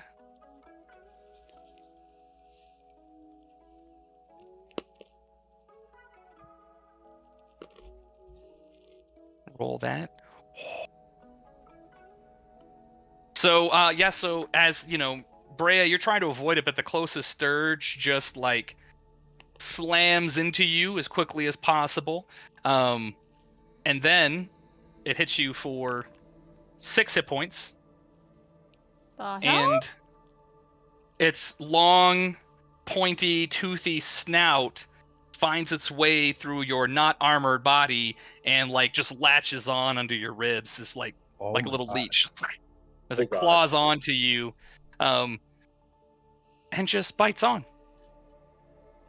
I'm gonna have 6 of those on me. I mean, let's hope not. Let's hope not. Let's hope not. It's bad. That's bad to be bad. Let's not do that. Let's try to avoid that. All right. All right. So I guess it'd help if I hit begin, right? So we're gonna go ahead and skip past that. All right. So this guy, he is going to flutter by out this way. Now they flutter by. It is going to move this way. And then now it is Carouse's turn.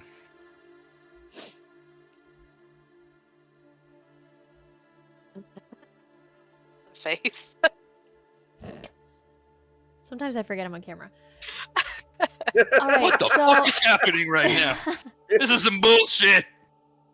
This is Sure, bullshit. this is a Wendy's. I don't even want to know what that face was. It was probably something of disgust. Okay, so I have a spell. But I'm I don't think I'm going to. I'm just gonna take my bow out. I'm just gonna use my bow here. What's his name? What?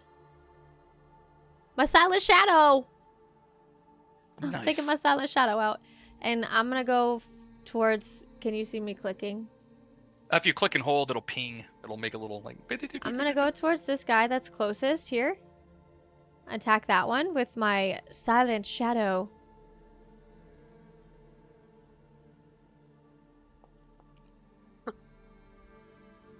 You hit. And I hit him, and I'm gonna Whap! You hit that little Do a- smarmy bastard, and he's dead. Oh! Like you just pinned him to the wall. Boop boop. Wow, made that Hard noise. to hit, but they go down easily. Okay. Yeah. That was like 3 more of them. Jesus. I have really good aim. I like look at Garmy and I'm like, if you need some lessons later, let me know. Oh gosh. I'm sorry. I'm sorry. If you're But flirting also- with me, madam, you're far too young for me. This one moves to the other side. This one moves to the other side of Brea and attacks.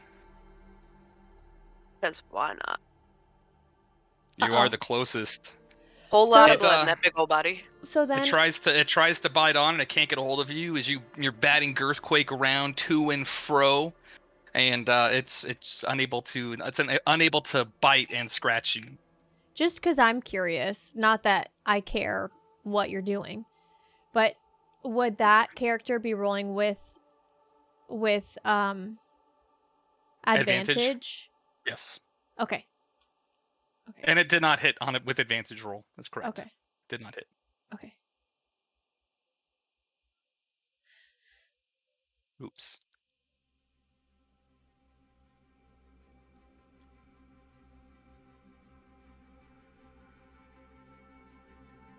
This one's going to try to attack Brea because, the poor barbarian is closest.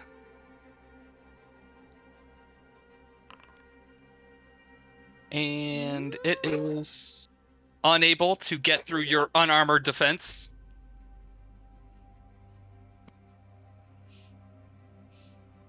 I love my hounds so much when they bark like crazy savages.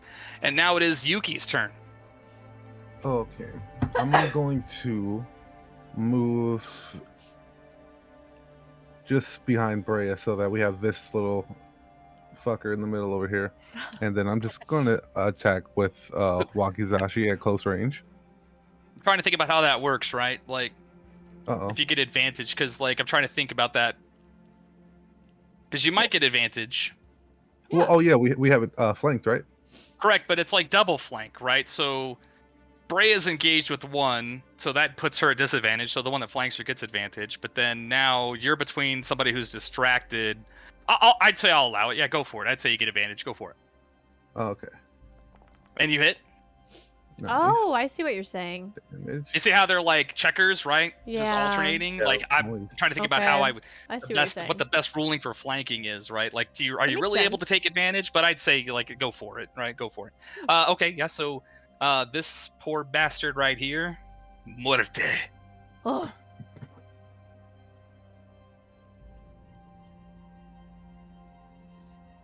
Nice job, Yuki.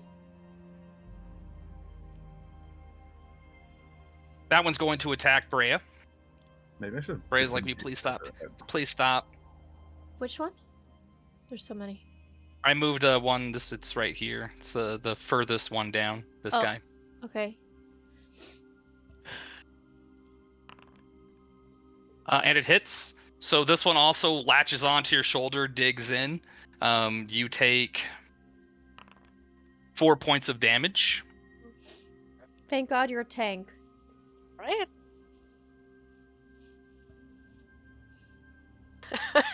That one moves. Oh my Like at some God. point, the other ones can't get past the ones that are already around me, right? That one They're moves. tiny. Yeah, and they can pass through each other's spaces, right? Because they give each other permission to pass through their spaces. Just like if somebody wanted to come behind you in a tunnel, you'd have to allow them to pass as a player, right? An enemy can't come past you because we're gonna assume you're not gonna let them pass through your same space. But it's assumed that you can let somebody pass through your space if they're another player. And yeah, so this guy is gonna attack you.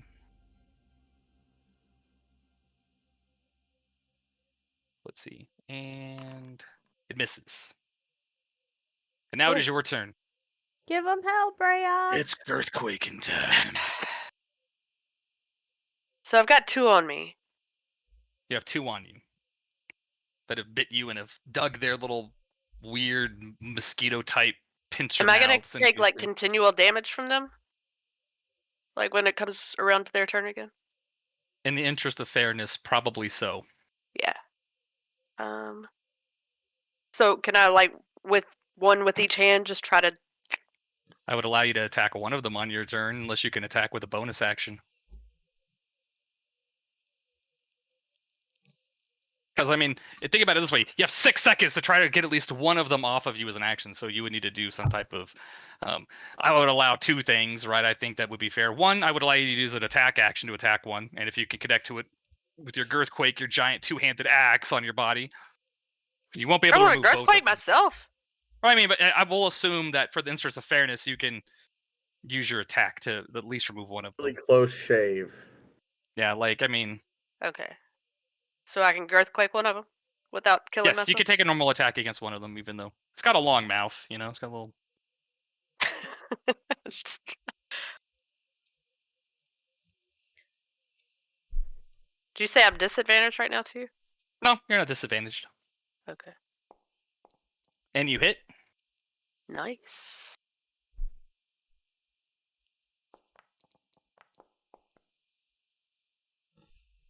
Which one were you attacking? This one? The first one that bit you? This guy? Yes. Okay, Yeah, the first one that got me.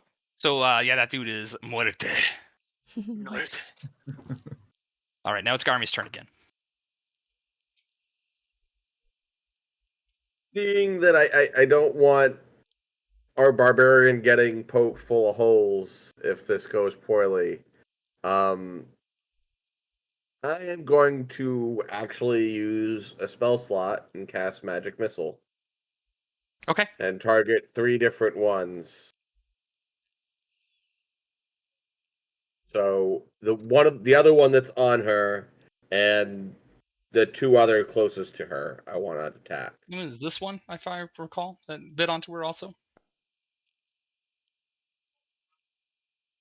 Yeah, it was the one right before Yuki, I think. Yeah, well, yeah, because this one's dead, right? So it should be this guy. So you attacked this one? Yeah, Right. I attacked the one that was biting, the other one that was biting her, and the other 2, whichever 2 were closest. Wow, nice. And then this would be the Yeah, only but that other was a close spell one right slot. here, right? Yeah. Ooh-hoo-hoo-hoo! It cost a spell slot, but Here, we'll clean up the dead bodies. Looks like I don't need to give you lessons after all. Like, never mind what I said before. my Magic Missile never misses.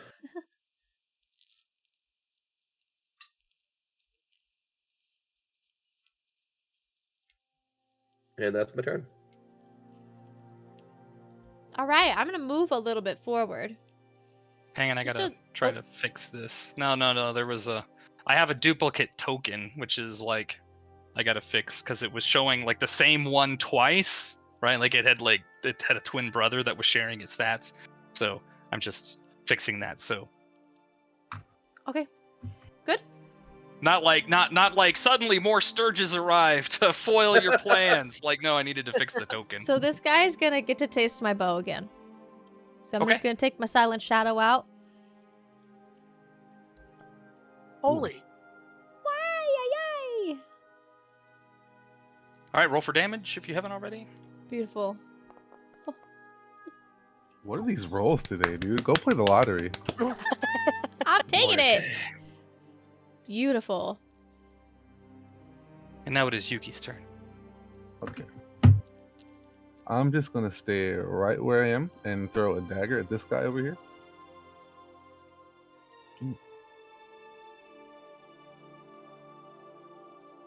And Hey. Are you gonna do anything cool? Like, are you flipping it up and then you're doing like a weird like handspring kick and like just smacking the hilt of the dagger, making it fly through the air? I'm just gonna throw the dagger at it. We're gonna pretend it was eloquent and it was just awe-inspiring. Yeah. So, muerte.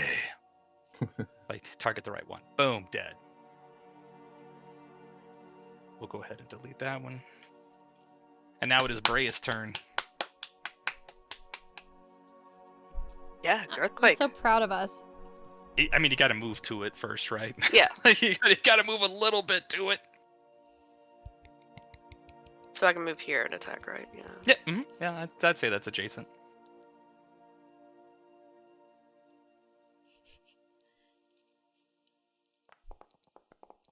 You definitely hit.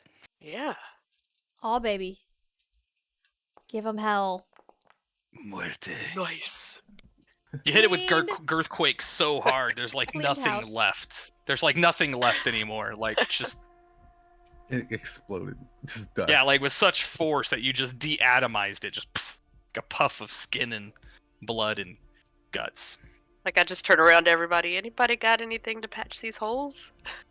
Well, I'm just trying to like cover them But up. yes, if Sturges attack you on their attack, they can just on the next round they don't have to roll again. They just start draining blood from you if you Okay. haven't like taken them off of you. A Alright. nature check Oh, against wow. the Sturge might have told you that, just as an FYI in the future. Okay. Because I'm totally cool, like, if you roll really high on something like Arcana or Nature or whatever, even though, because you're not metagaming, like, trying to look them up in the monster manual, like, Mhm. you would learn things from the monster manual, right? If you, like, pass a check, and I'll just tell you, like, any type of special ability that you might have heard about on your journeys. Because now your character will recognize Sturges for realsies. Okay. All right, so you've successfully survived the Sturge ambush after they bounced out of the nest, hungry for your blood. Not charge in without a plan next time. Thank you. Army That talking made me the smack. leader. I did. Yes. Yes, I did. Would there be anything like worth anything in that nest that they had? Like, is it worth looking for? I mean, it's like 40 feet up to the roof of Oh, this never mind. roof of this room. I mean, if you want to go search it, go for it. I mean, could I You're gonna have actually- to tell me how you're gonna climb up 50 feet of wall. Yeet Garmy. Yeet the gnome, 40 feet in the air. So let's go ahead. Let's go ahead and figure out that damage first, It was shall just we, an Garmy? idea. It'd be It was just an 4d6, idea. right? Yes, it would be 1d6 per 10 feet. Yep, 1d6 per 10 feet. So you would potentially die from the impact. All right, Yuki, I'll throw, you catch. Oh, Oh my Lord. god. Not with my rolls.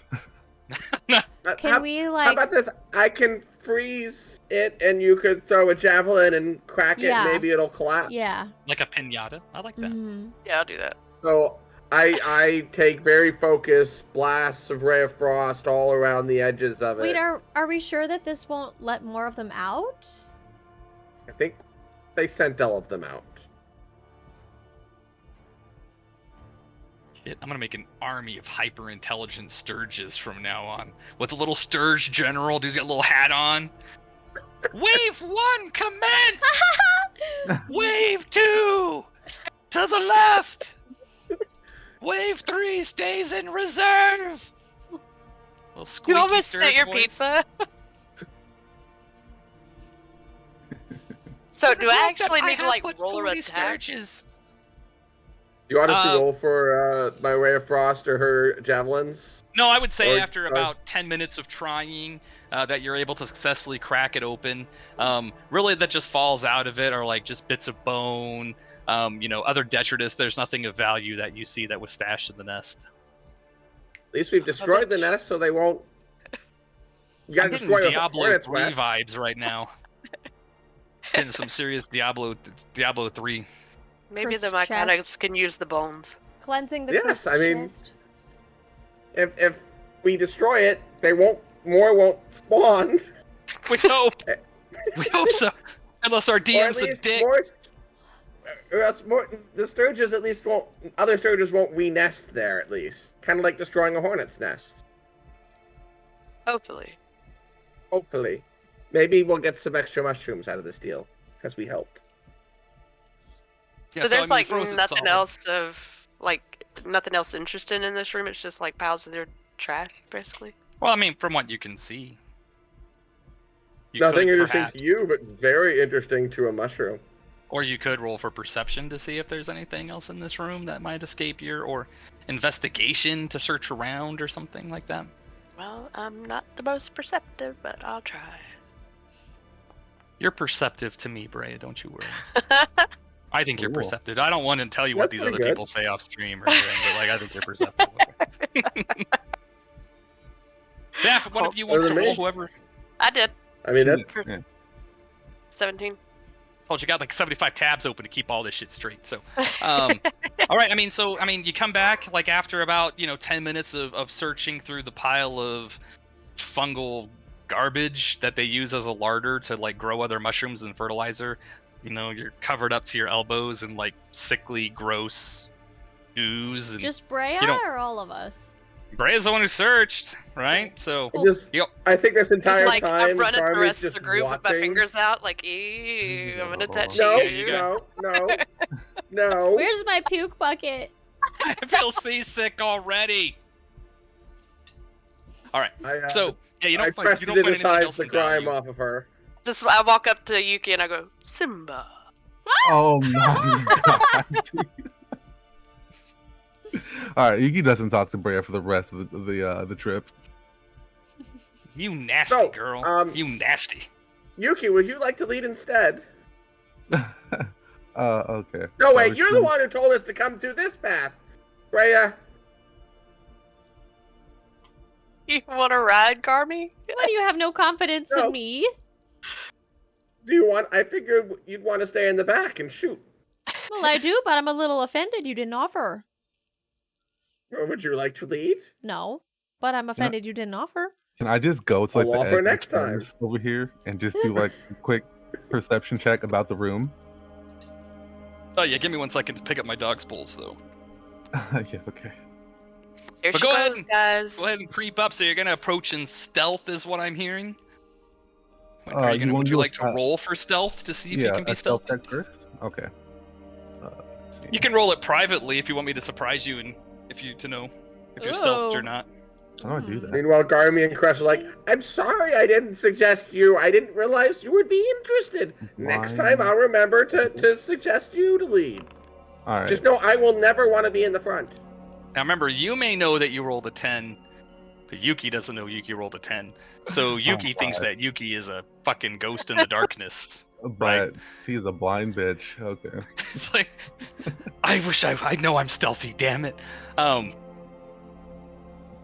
So, as you approach this next room, you see that there are 6 different clusters around it of mushrooms. And there's several large human-sized adult myconids in this room. Then they're kind of just standing there. And there are 2 of them that are watching this, like basically right here in the center. There are 4 myconids standing like perfectly still. Mhm. And there's 2 other adults that are walking around them, plus the children that had come up here earlier, the myconid sprouts.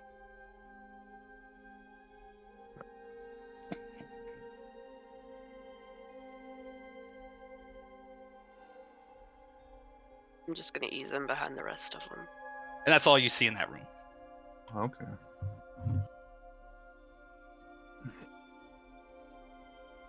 Well, what should we do? Safe? Can we think at them? Yeah, I'm telepathically. You're close enough. You're close Can we enough. think at them? It took me a minute to realize what you said. So the two that are standing there next to the group of 4 who were, they're standing stone still like statues, just stoic, right? I imagine them like form on an average day, right? Just stoic but they're 4 of them there, and the other 2 start to approach you as they hear your thoughts towards them. and they walk up towards the edge of the steps where Yuki, where you're at, and they just stand there and they just project thoughts that they are trying to tend to the 4 that are standing in this like trance-like position, but all 6 of them are sick. Oh, Do we see the little ones at all? The ones that took our trash and just kind of said, "Have a good day." Yeah, they're standing near the group of 4 in the middle. is Yuki the only one who can hear these particular thoughts, or is it all of us? There's a distance, so you would be the only one that would be just in range to hear them. Okay, so I could just feed all that information back to the rest of them then? You could act like a human router, yes, Yeah, and you there could we tell go. your friends what you were learning. I'm telling them that there appear to be 6 myconids in this room that are sickly. So if we are to proceed, we should do so with caution. Get some space. Do they seem friendly, or do you think they will attack? They seem indifferent. They haven't attacked, so I assume as long as we're neutral, they'll stay neutral. What if we're happy? Will they be happy? I have potatoes. I can offer them. They project into your mind, Yuki. They basically are asking, why are you here by yourself? Because they can't see the others, right? And where's your escort? Why don't you have an escort? Why are you in our caves? And she just tells them, we've come in peace looking for a particular sort of mushroom. We've brought garbage along with us as, like a peace offering. And obviously she's brought 3 other companions along with her. Can we still hear Yuki? Or like mind hear Yuki? Like I half the think that conversation. You would have to be probably hearing half the conversation if he Okay. was telepathically yelling it loud enough in both What is it? directions, so to So speak. And make sure they know that Hypsis and Rugosa were told us it was okay to look. And I hear that there's like 3 more of us, so I take a step up behind Yuki to kind of like show myself that I'm part of the 3 other people. Just imagine them just like freeze with fear. Fall over. No. So yeah, so at the mention of the other myconids that you have mentioned, the 2 that seem to be more defensive kind of move back, and they tell you, just don't disturb us. We're trying to take care of these 4. Our people go into this sort of trance, trance meld where they could talk to each other, but they basically shut down everything else when they want to heal. So they're in this like trance-like state. Right. And so they tell you they're taking turns so that like 2 of them watch out for the 4. And then after a while, 2 of them will wake up and replace the 2 that are on guard duty. And those 2 in guard duty will become part of the trance. And so they're taking turns taking care of each other because, they're nice mushrooms and they love each other. Okay. Oh.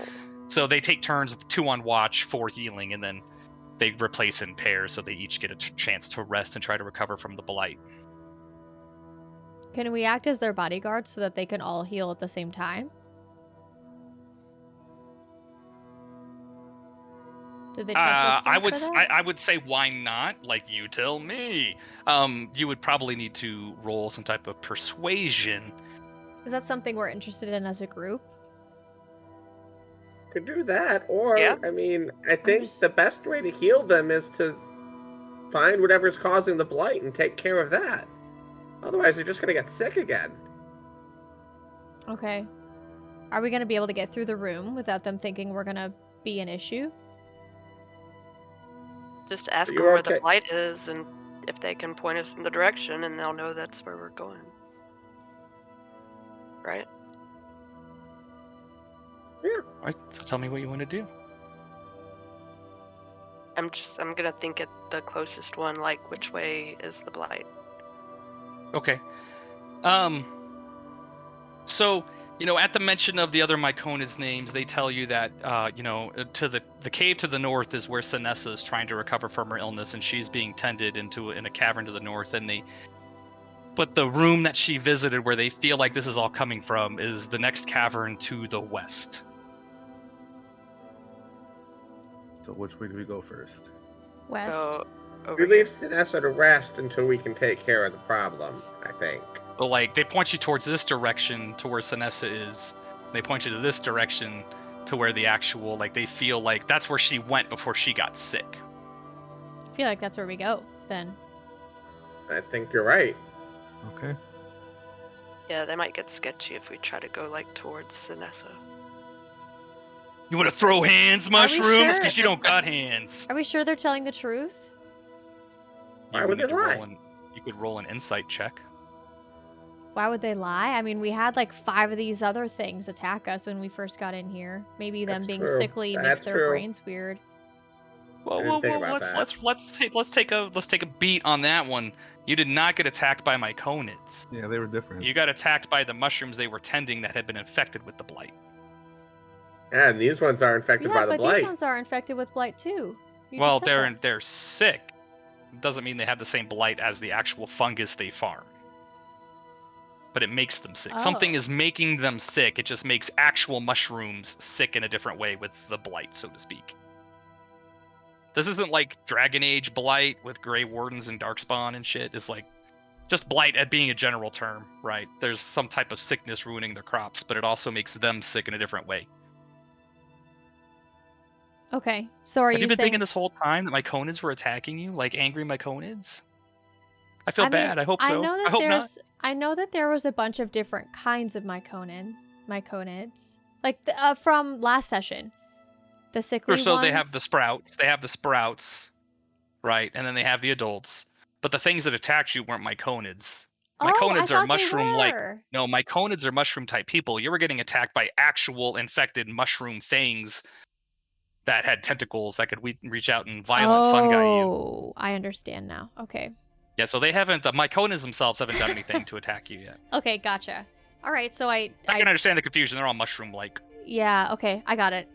So are you saying that we're sure now that they're telling the truth because You would they need have to no roll reason not to? insight. Oh. You would have. Unless you rolled insight, I would not be able to tell you definitively. Huh. She knows she rolled a 7. Everybody's in their head, they're like, ugh. I'll confuse you with, they don't appear to be misleading you. Maybe truth, maybe lies. Nothing gives you the impression through your telepathic link that they are lying to you. But you also can't tell, are they telling you the truth? It's a 7, man. Like all this, it's all Oh, good. that's fine. All right, so we were gonna go to the west. The West, West Coast, Best Coast. Let's give them some distance and go around the side. Yeah. I'm a fan of sticking to the side right now. All right, so you're just wandering up there. What are we doing? Like, Yeah, just I wondering. guess we're just trying to go slowly around the side. Oh my god, what are these pathways? These are bullshit. These are only 5 feet wide. So as you What approach are the you talking about? as you approach this cave, the air is choked with a thick smoke that is dissipating towards the ceiling, and it just has this pungent odor of brimstone. And there's like strange flickering lights inside of the smoke, and you don't see from where you're at right now because it's a dim light. You can't see right now, even with your dark vision. I'm dark vision. I'm an elf. You can see that there's these crystals, and there are on the far wall. It's kind of obscured because you can't see that far. So you would need to move kind of closer in.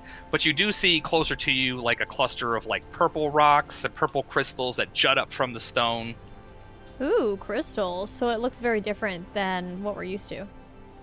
Correct. Normally it's just like the cave itself has these like, the walls are just made of like basalt. They've obviously been they've been manufactured somehow. They've been straightened. It looks like obviously the tools of something have made it like this.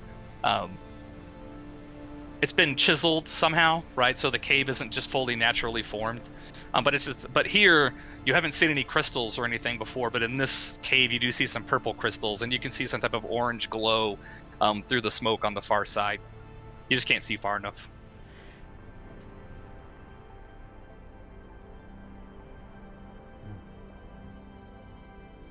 At this point, Yuki's just gonna tell everybody once again that whatever is in here might be incredibly sick and infectious. So, once again, try not to touch anything that we don't know what it is, and proceed with caution. Are we ready to go? Can we tell That's if this mist is poisonous or not? It does appear to your nostrils to be the source of the brimstone and sulfuric odor. And does our homemade masks help at all? yes, your homemade masks are fine. That's what I was hoping. Okay. Okay.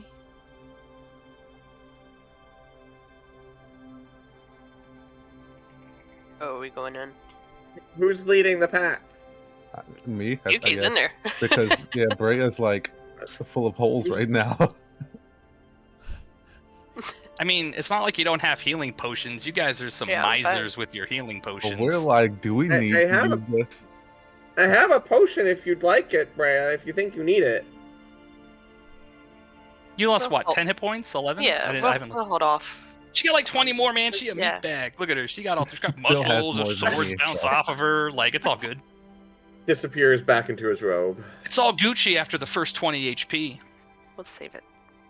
Okay, I'm gonna start heading in slowly, and I'm gonna hug the south wall over here. So go ahead and stop there. Oh. So now that you can see that on the far side of the cavern, you do see a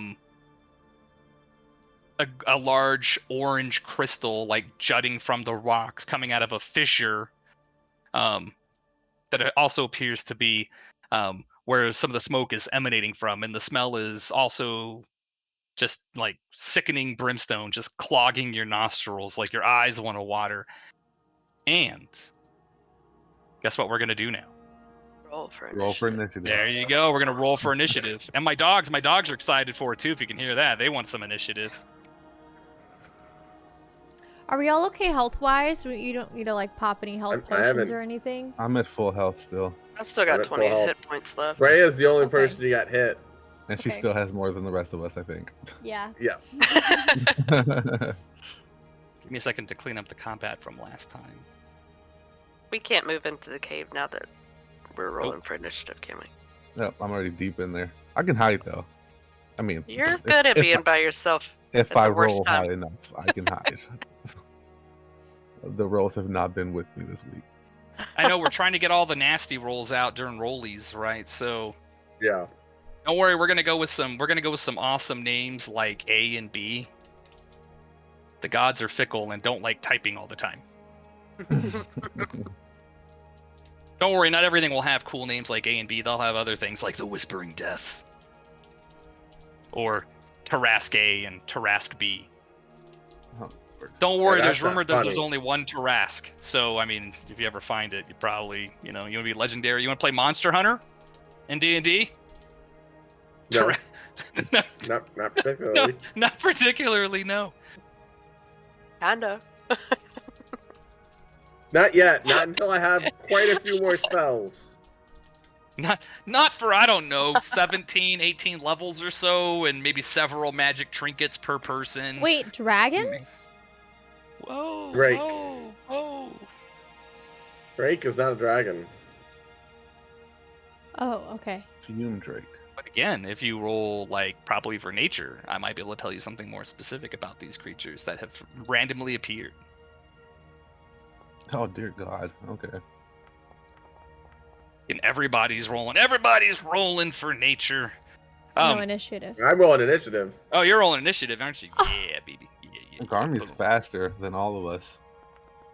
Is somebody gonna Yeah. roll for nature? Not on purpose. I have the garbage nature. I Those think little didn't we feet are decide that moving. it's Brea that has the best nature? Me? Or Mine who's- is 13. Mine would be +3. I mean, it's an Fine. intelligence roll, so whoever has the highest intelligence, if you Mhm. don't have a proficiency in nature, Probably me. Garmin. as the wizard, it's pretty likely, right? Yeah. So All right. What'd you 15 roll? nature. 15 nature. All right. So, what would you typically know? You recognize this as an elemental creature known as a fume drake from your many hours of study in the library of, learning the world before you decided to venture out in the world. That's the excuse I use. So they are incredibly dangerous. You know that while they may not be physically strong as elementals, they, I don't know, punch above their weight class, so to speak, right? That they're scary stories of fume drakes because they appear to be built out of smoke, right? What I does that You relay mean? know all that that telepathically. you would know that they do tend to play as some type of, well, I'll say watery based elemental, that they probably have at least more than only a physical attack. They also might have some type of ranged attack. I relay all this telepathically.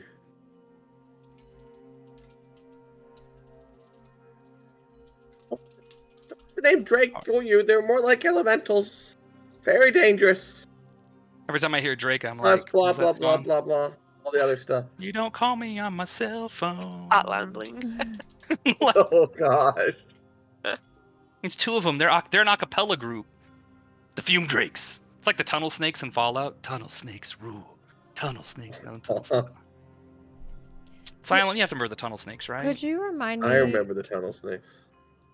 Could Yes, you ma'am. remind me what the lady Myconid's name is? Vanessa. Sinessa. Okay. Yeah, I wasn't sure if I'll type it in case I don't know if I did before. Oh, Yuki has a question for Garmy. If they are made of fumes, does that The mean Fume they Drake can't be... tells you, Sinessa! Across the room because I was clicked on one. Does that mean they can't be hit with physical attacks? Do I know about their being able to get hit by physical attacks, the Goblin Lord? I would say that you would know that, yes, they can, in fact. They still take physical damage, yes. Okay, Oh, you can still hit them. good to know. At least from this book, but I don't know, half the page is burned to a crisp, so I hope it's not important. I don't understand how these things are related to what's like making everything sickly. Well, the smoke appears to be coming from a fissure that has been opened because this crystal that is orange has like started to tumble into the room over here on the other side, and appears to be that this sulfuric brimstony smoke is coming through that vent. They're just another symptom of a greater disease. Okay. Well, so like think about this, right? So just kind of like, because again, sometimes I assume this was an island where dragons fought centuries ago in big ass dragon battles, like WWE. Like some dragon was there going, and my name is John Cena. Ba, ba, da, ba. They had a big fight, right? So there's a lot of magical energy from these dragon fights that happened, these deaths that occurred on this island, and it could potentially be the reason for some of these troubles is this magical energy from this historical. That's hence Fume Drake, right? But also that same sort of magical energy is like why we have happy kobolds who want to come here because they think they're like dragon kind, and they want to be dragons because all kobolds have an inferiority complex. We're dragons too. Look at us, right? So, just from a context, there's an island, but a place called Dragon's Rest, right? And but there was the big battles with dragons here, so there's like magical energies that still exist centuries and centuries later. All right, so we're ready to begin. All right, so Fume Drake A. Let's see. They're not the sharpest tools in the shed. We'll put it that way. These guys would not do well. They would not be part of Mensa. So yeah, they're not that intelligent. But they are intelligent, and they are more intelligent than like they're I would say if you're like a farmer or somebody who's not a skilled artisan, they're probably as smart as like the average person, a little bit less. But so this guy is going to move over here. If I type in Fume Drake to the control space, will it pull up a picture that I can see what it is? I mean, it looks honestly, it looks just like that. Let's see if we have. Let's take a look here. I just don't want to look at any of the information. I just wanted to see a picture. Yeah, That just looks I mean, like a wing to me.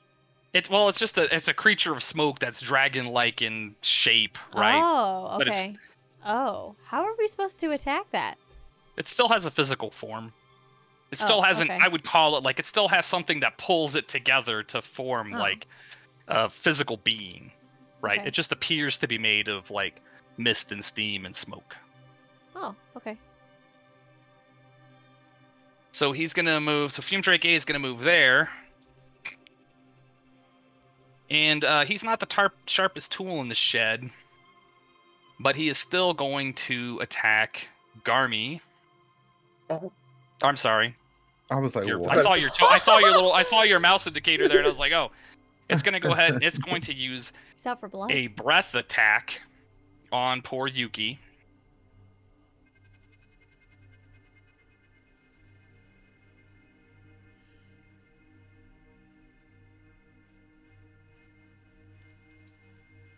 So Yuki, I need you to roll a dexterity saving throw. I know this is kind of wonky.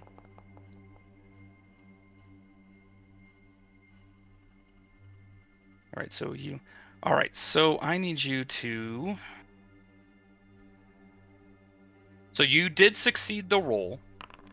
However, you take 4 hit points of damage. Okay. If you hadn't succeeded on the roll, you would have taken 8 points of damage. And that would have hurt like a bitch. Got you. It would have hurt. And that stays there. And now it is Garmy's turn to attack. And you can hear it like down the hall, right? You can hear this like burst of steam and like just this loud shriek of released gas and pressure. And Yuki's able to get out of the way of part of it. Did it feel like there was heat coming from the cavern? At your distance, probably not. It was purely directed its rage at Yuki, but Yuki was able to, duck down, get as small as possible, but still took some damage from the breath attack. I want to go just as far as I need to be able to see a target. So 5, 10. I would say probably from here-ish. Like, depends on your casting range, right? So I'm just going to use the edge of the rock as my guide. Ray of Frost is 60 feet. So from there, yeah. Let's freeze this little steamy bastard. The only thing I like steamed is my broccoli. Yeah. Not my come Yuki. into the more crystal side of the cavern, and I butt loosed with a Ray of Frost. I would say that it will get an AC increase at that range unless you. I wanted to get where I wanted to get a clear shot. So I would say you would need to be about there-ish. Yeah, that's fine. I'd say that. That's good.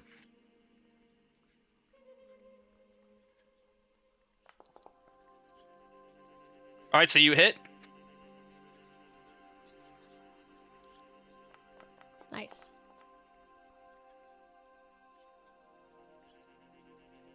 All right. I mean, so you hear it, like you hear that, like you hear what sounds like a large crackling pop as it ices over, and it takes significant damage, right? It shrieks in this ghastly bellow, and it is now slowed because of Ray of Frost, right? So it moves half distance, right? I know, Or it's is it 10 feet 10 less. feet? Speed 10 is feet reduced less? by 10 feet. Mhm. Okay. That was 5, 10, 15, 20. I'm going to take 5 steps back. And that's my turn. Yeah, because you have 25-foot movement, right? Yep. Nothing like D&D players. Rules lawyers, baby. You're like, hold on a second. The only thing more stringent are people who play like Warhammer. Getting their rulers out and their strings. You can't see that from your cockpit. I like to watch it played, but I don't have the patience to play that game. Mm-mm. All right, Bray, it's your turn. You're up. Is it girthquaking time? What we doing? I don't know. I'm gonna move up and step over Garmy's head to where I have coming through. Make a hole. just like walk. Yeah. Make a walk hole. right over him. And I think I'm gonna throw Leroy. Leroy Okay. Jenkins.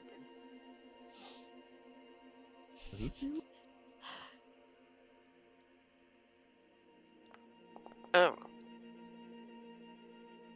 Yeah. I mean, it just does the electric slide, and it just flies like right past, and cracks against the rocks behind it. All right, Yuki, let's go. Okay, I'm gonna approach this thing, Time to and fuck shit up. Okay. yeah, I'm gonna just go for an attack roll with Waki's. Oops, I did it twice. My bad. Wakizashi over here, All right, you hit. and then okay, let me just do this first. I also wanted to do the 2-weapon fighting, whatever it's called. I forgot. Okay, so you roll your next attack, but you don't get to add your proficiency to it. Right, so you get to attack again. So you've hit for 9, right? So far. So we'll have to manually adjust your roll. All right, so yes. Was that a 2? Well, that was damage. You rolled attack. Yeah, so you need to re-roll the attack. You roll damage. You have to actually roll the second attack still. We just will have to manually do the math because I don't think this is going to account for it. Okay, well, erase that one then. And now do damage, right? I mean, regardless, you still hit it. Like, it doesn't matter. Yeah. I can remove Yeah. everything. Like, you rolled a 19, right? So, like, you still hit it. Okay. And then now you roll for damage. Yep. A 5. Nice. Yeah, so I mean, and Yuki's a brave girl, man. She just like walks up to it, and it's all hissing, and Yuki just reaches up with the, stabs it right in the chest, and then with the second attack, just like slams into its side, and I mean, you cause it, and then again, it screams, and it just screams, right? Like, because you hit for 14. Yeah. Is it And not it just dead? shrieks in pain, and it seems to sag a little, right? A little bit, and you can see that its form it looks less coherent. And now it's Karaust's turn. Oh my god, it's still alive. Okay, so Man. I'm gonna do In the rear with the gear back there. I'm gonna do something new. So I need to move a decent amount in order to be able to even attack this thing. I'm in a bad spot. Correct. You would have to be able to somehow squeeze in to get an attack that is not I mean, you could attack right there, but it's going to be harder to hit it because like there's a rock wall in the way. Plus, you're attacking at something that your friend is also attacking, so you would also be attacking with disadvantage because they're adjacent to your target and engaged with it. I should have disengaged after that, so that was a bad move on my part. And don't Okay, worry, I mean, and I always remember, you can always sit there and you guys can strategize for a reasonable amount of time for what you want to do, because you are a team, right? Please don't sit there for 10 minutes trying to figure out how you want to attack, but you can always try to come up with a game plan too before you really take your turns. I want to use Hunter's Mark. Yeah, that's a good idea. What does that do? Well, I think I did it. I've never used a spell before. So I want to use Hunter's Mark on this one that's closest, and that'll basically put a mark on the enemy's head. And then it'll take an extra 1d6 damage whenever I hit. Correct. If you attack and hit, it takes an extra 1d6 damage, a separate Yeah. 1d6 damage roll. It's not modified though, so it's just 1d6 extra. Yeah. So that's only a bonus action, so you still have your action. Right. So do I click the damage now, or I was supposed to use my bow first? You need to attack first. Okay. Can I get You of that? did the right thing by casting the spell. Oh, you can leave now. it there. It's fine. You can always scroll back Yeah. up. Yeah, you Okay. can always just roll it. You can roll your damage now, so you know what it would be if you do connect with an attack. And I'm close enough now to do that. Well, you are going to be rolling from where you're at with disadvantage because it's engaged with Yuki, and it will be getting an armor class increase because you are shooting through partial, like half cover. So because there's a rock wall between you two. And So, if but you I'm could still here- do it. I mean, think about it this way, right? You went with your archery fighting style, Yeah. right? So it's your choice. Do what you want. I'm just saying, like, that's part of the reason you do that is so that you help offset things like shooting through cover, around cover, or stuff like that. But Is this still in? Would this still be a disadvantage? I mean, did you measure how far you actually moved? Right? Because you were back here, right? Yes. I can move 35 feet. Yeah, so as long as it's within your movement, which that should be right I about, don't I'd say that's remember 35 specific. feet. Can I edit undo Yeah. or anything? No, that's fine. No, you're fine where you are. I'd say yeah, Okay. you could take that. You could, but you're still going to be shooting disadvantage because Oh, you're I am? shooting. That's why Yeah, I because wanted It's not to going to move. have an AC advantage, but Yeah, you're it still won't at get an disadvantage. AC buff. It won't get extra AC, but it will get the you will have to attack with disadvantage because you're shooting past your friend. Okay. Okay. I like how D&D 5 does that, so you're not doing like fumble shit, you know, like, oh no, I rolled a 1. Oh, you hit Yuki. Oh, you critted Yuki. Oh, that sucks. Yuki's now dead. Like,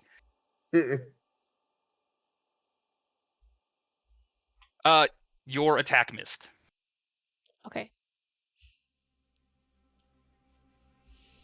Oh no, Oh no. I just realized an error.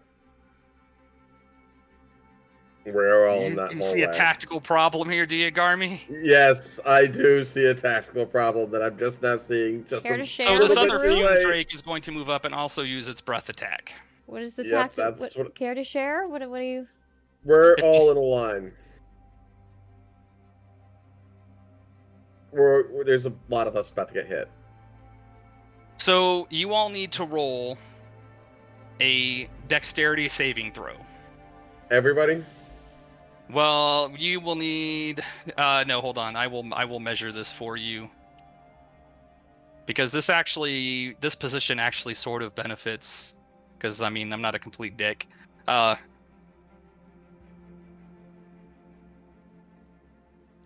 The only one who needs to roll this will be Caroused. Oh. So you need to roll a dexterity saving throw. You're outside of the range of the cone.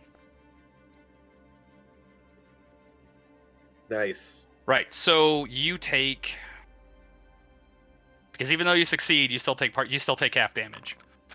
You take 4 points of damage from its scalding breath attack.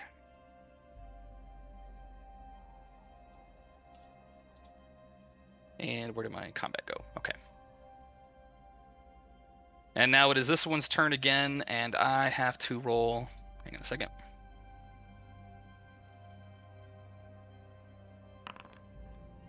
Okay. So the one that is closest to Yuki is going to attack her. It can't use its breath attack this round, so don't worry. But it's going to try to bite, reach out with its little teeth, and it's going to roll.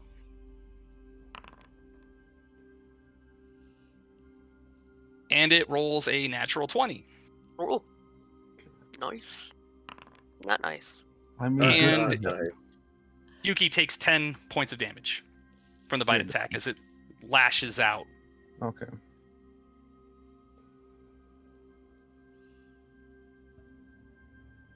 And now it is your turn, Garmy.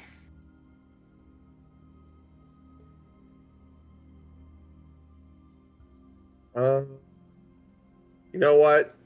I'm just gonna use it all. Go for it. Nuclear I'm gonna option? not nuclear option. The one that just entered the fight. This guy right here? I am going.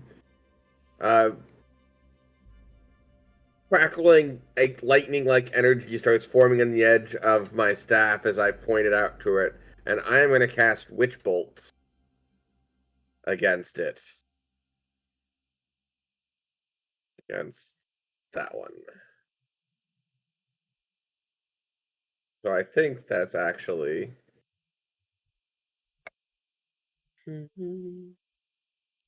on 14.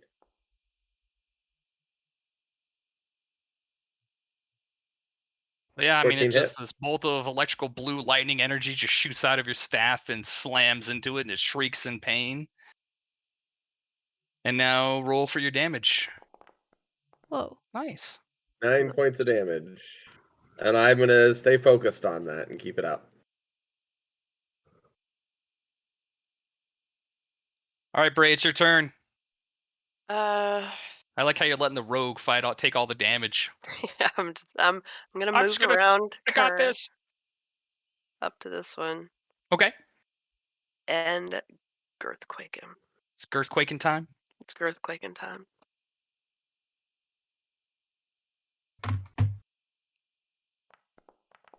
Nice. All right, That was good. you hit. It definitely hit. Let's roll that beautiful damage. Okay. Nice. Nice. All right. Yeah. So I mean, it shrieks in pain and it sags as the earthquake just slams into it, and you're surprised by this physical resistance as you have to wrench your axe free from this elemental type being. All right, Yuki. Yeah. Now remember, you guys do have those potions, right? So if you have one on you, you can use it as your action and automatically get the max HP for that potion. Or you can use it as a bonus action, but then you have to actually roll the 2d4 to see how many hit points you get back. So just remember that's our like homebrew rule, right? We also have those 2 dice rolls at the beginning of the game. You sure do. If we want to say that Yuki like for sure hits this thing. I want to be really stubborn and just try to like use my bonus action to disengage after I get a hit, and possibly save that potion. But the question is, where the hell would I go? It looks like I could only go to like just about where Garmy is. I'm not sure if that's far enough. You could mean, you go could take behind me down to the disengage. corner down here. That's You a could good also idea. just take disengage as an action if you wanted to, right? I mean, it's up to you. I mean, got options. You could also go the other direction so that we're not all clumped together. But Yeah. the rock option behind Brea is not a bad one. I don't know if the breath spell thing would still reach you though. Depends how it's written. This is like 30 feet. Maybe, are you going to attack that one first? You have to go or- around the rock though, right? Yeah, I think I can make it to this one over here. I don't know if you guys can see where this Yeah. is. Yeah, You'd I have see. to like measure out the different steps, right? Because you're gonna have 15 feet to here-ish, and then you're gonna have another 10 feet to there, take it to 25. So you should be able to get like right around in here somewhere. Okay, I'm still But- gonna go for the hit on this guy up here first, Okay. and I'm gonna use that as a bonus action. So, let's see. Do you want to use that 17 from the 2 rolls to make sure you hit? Or Do I have to say that before I do the roll? Before you roll, Yes. yes. You would need to do it Yes. before you do the roll. All right, I'll just do it here then. I'll use it. Okay, so go ahead and Use roll your it. damage. So you're using the 17. Yeah. nice. So oops, what did I do? Okay, hit him for 8, and then I used the disengage bonus action to get like. Oh, hold up. Let's hold Oh. on a second. You gotta learn. My Give a second. So I need you to roll a Constitution saving throw. I need you to roll a saving throw on Constitution. Oh Lord. Oh God. I'm gonna be a cool guy. I need you to roll a 1d8. I need you to roll a 1d8. So as you kill it, it explodes into a noxious form of gas, and it hits you for 5 points of damage. Okay, so I'm just out now. You are incapacitated, Conscious? and our next turn you will need to do a death save, yes. Yeah. Oof. However, it is now, Yuki crumples under the fumes of my toxic gas. But I Brea's don't see the- okay. oh, I Brea see. doesn't get that toxicness at all. Oh, but I'm right next to this other one.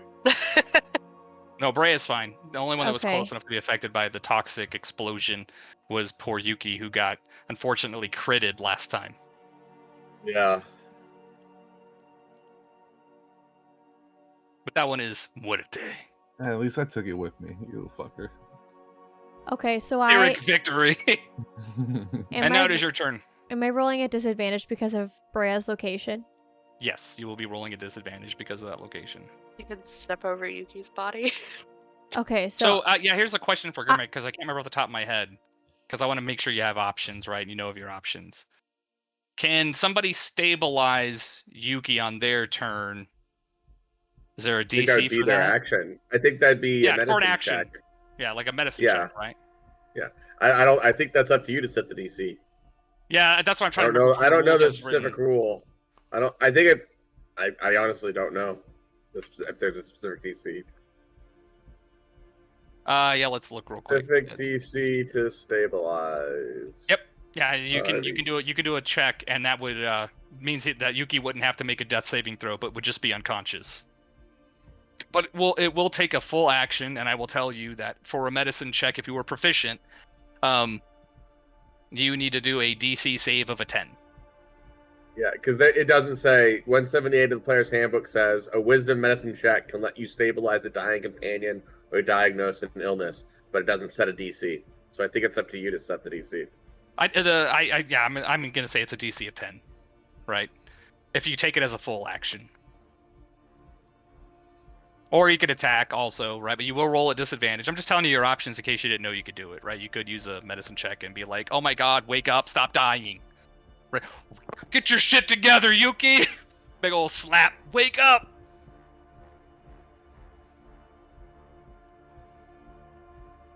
Should I do that? Try. I'm just giving you an option in case you didn't know you could do it. Right.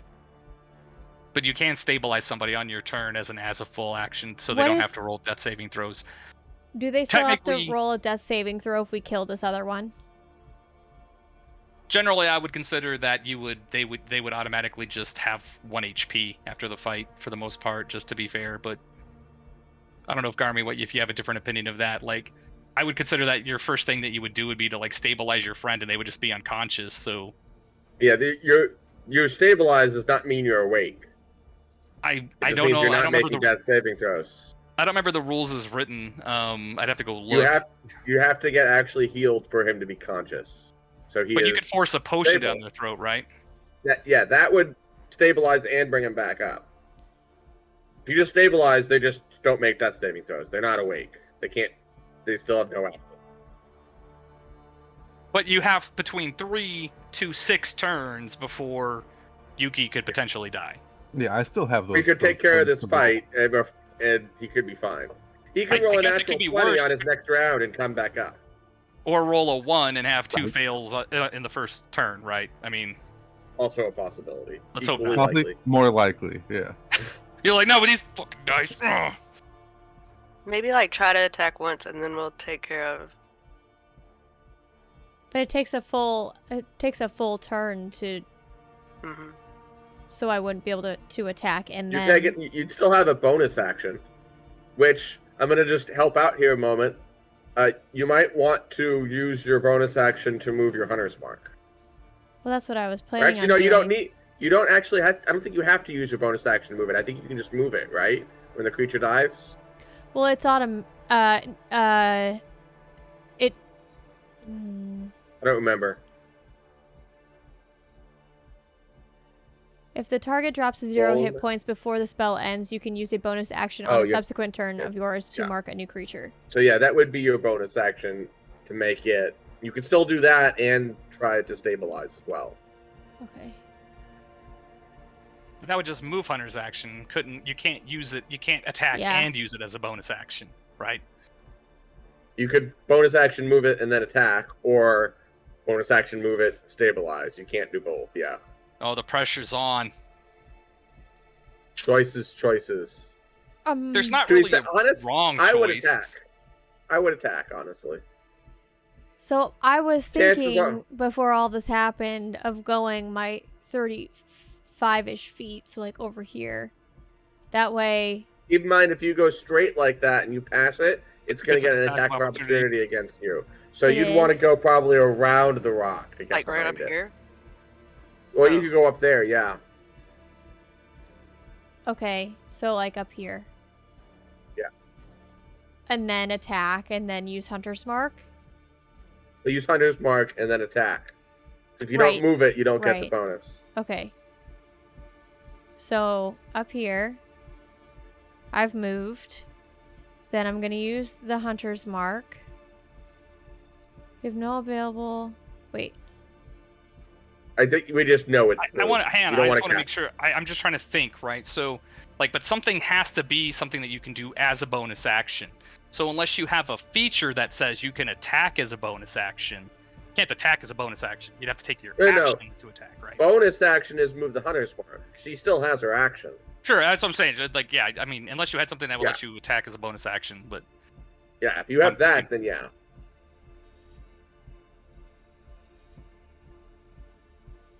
I don't know your character sheet if you do or not. To attack as a bonus action? I don't think so.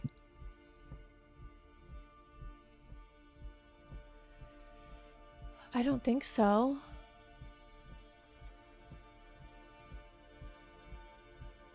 You could also choose to aim that arrow right at Silent and just take him out of his misery. Coup de grace, free attack. It's all good. I'm still listening, by the way. I can hear you. I'm not totally unconscious. I'm mostly unconscious. So it says I'm just teasing. until the spell ends, you deal an extra 1d6 damage to the target whenever you hit it with a weapon attack. And you have Yeah. advantage So- on any wisdom, perception, or wisdom survival check you make to find it. Like you were Yeah, chasing so- it through the forest. So like it sounds that like it's elemental. automatic. If I Well- move. Yeah, it doesn't is. switch. If you move it, it's automatic. Yes, you Yeah. still get it. Yes. Okay, so I'm moving my hunter's mark from this guy to this guy. I'm attacking with my silent shadow. Okay.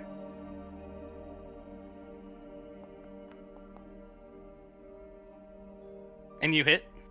And then I do damage with the silent shadow, and then do I do the hunter's mark damage? Yeah. Correct. So then you roll your normal damage, then you get your additional damage for Hunter's Mark. So go ahead and roll I your think second set of damage. So when I do it, it says you have no available first level spell slots with Oh, you don't which have to cast So it you- again. You just need to roll another damage attack, right? Is It's it 1d6. No, it's 1d6. just 1d6. Yeah, so Okay. just roll 1d6 on the bottom. Oh wow. There you go. 6. So I need Brea to roll a Constitution save, which should be pretty easy with your ginormous Constitution. Thank you for walking me through that. That was a lot. Spells get complicated.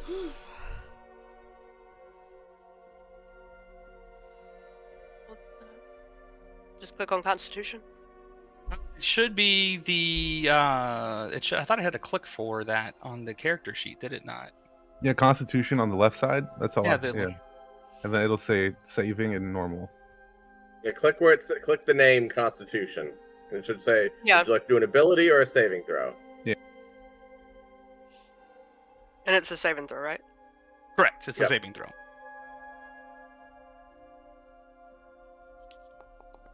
Or do I get on advantage? So now on that? roll a 1d8. Your damage is in your hands. Question is, did she save or not? We don't know. She did save, yes. So she succeeded She the did save, but herself. you need to roll for damage because you're going to take half of that. So you took 2 points of Two. damage from the explosion. Woo. Nice. Kind of like, that smells funky. Who And he has farted? muerte. He has muerte. Okay. Wow. Okay. So I will assume that you Oh. like Yuki because she's a cool chick. She's fun to hang out with. She knows all the best places to go. Like, I mean, she knows everybody. I'm assuming you're gonna stabilize. Yeah, so like, since I'm closest to her, can I just move to her and like dump? Do I just dump the? Yeah, you're not gonna shit have in her to like. mouth, You're or- not gonna have to. Yeah, you're gonna be on roll. So let's take a look here because like being unconscious. So you're I am incapacitated. You proficient can't in move or medicine. speak. You've already stabilized. We'll assume you stabilize. I mean, Woo! because it's just gonna be automatic after 10 minutes, right? But I mean, I'm not gonna make you roll saving throws. I went ahead Um, and made sure he's stabilized. We don't necessarily have to waste potion if we want to, maybe you had a good idea to go back and guard them for, a long rest or something. Take a nap. I'm a little rough. But how are you Check gonna out the rest of the room? wake the poor unconscious 0 HP Yuki up? He's stable. She's stable. We can rest and tend to her. She'll come up. We all need to rest.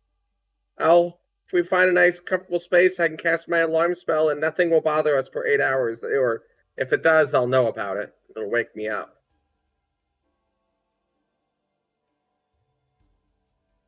Do we want to look around the rest of the cave before we rest, or do we want to save that for after?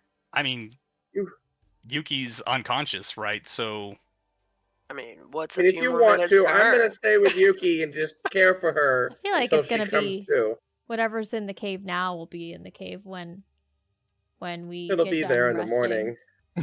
Okay. So we It'll should be probably there in the rest. morning. It'll still be there. They Alright, don't so like you're gonna take a long rest. I think we should drag out of this room. It's a little smelly in here.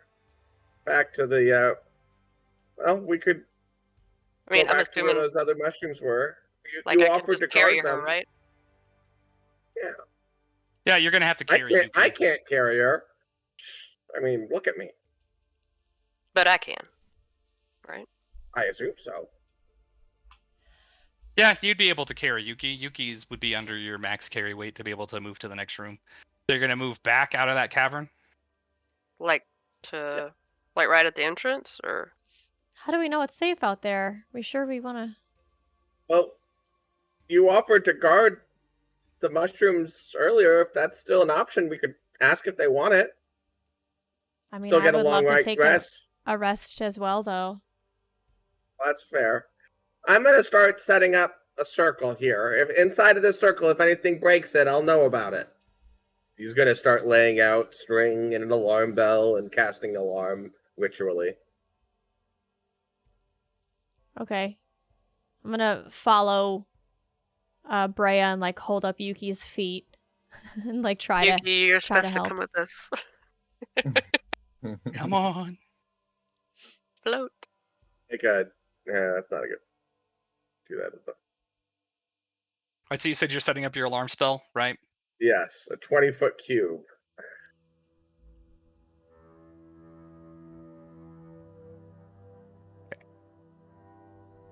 Then the Sorry, I noticed 20-foot my cube. camera was running at 30 FPS, and I'm like, that's not right. Have I been moving like 30 FPS? Alright, so you're Within gonna take the- a long rest there? Yeah, within that 20-foot cube, anything that breaks in, I am instantly aware of. Okay. So Brea's just doing her own thing. She's like, I don't want to be in your cube. So the other and the Myconans that are there, they kind of, you're not in where they are.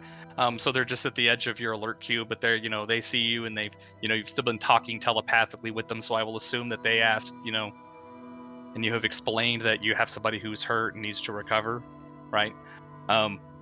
So now as part of this long rest, we're gonna pause for a moment, and as you tend to your wounds and fall asleep and begin to meditate, you run across. Your thoughts run in your meditation. You can't control your mind, and the next thing you know, you all are standing again together in a field of stars. And you're wearing armor you don't recognize, like beautiful, intricate, ornate armor. And, Yuki is present, and, she's in this, like, deeply dark leather armor, right, with ringlets of gold. Brea is wearing the hides of many different animals. Some she doesn't even recognize the skins from that aren't armor, but they just cover her as if they were a part of her.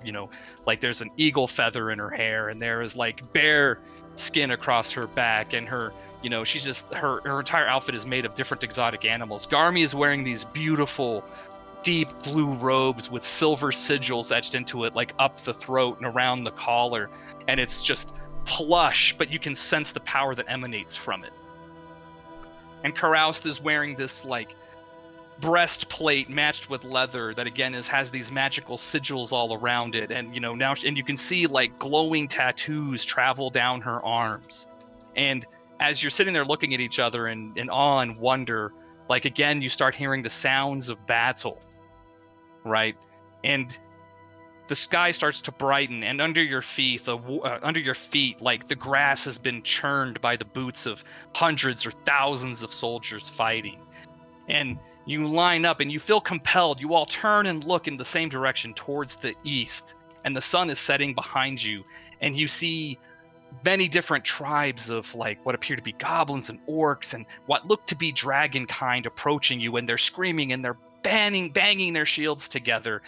And behind you, you hear musical melodies. You hear the whispers and screams of soldiers talking to each other, and you look back, and then behind you on the cliff to the west, with the sun coming down behind him, is that figure again in his beautiful shining breastplate and armor with the wings sweeping back from his helmet.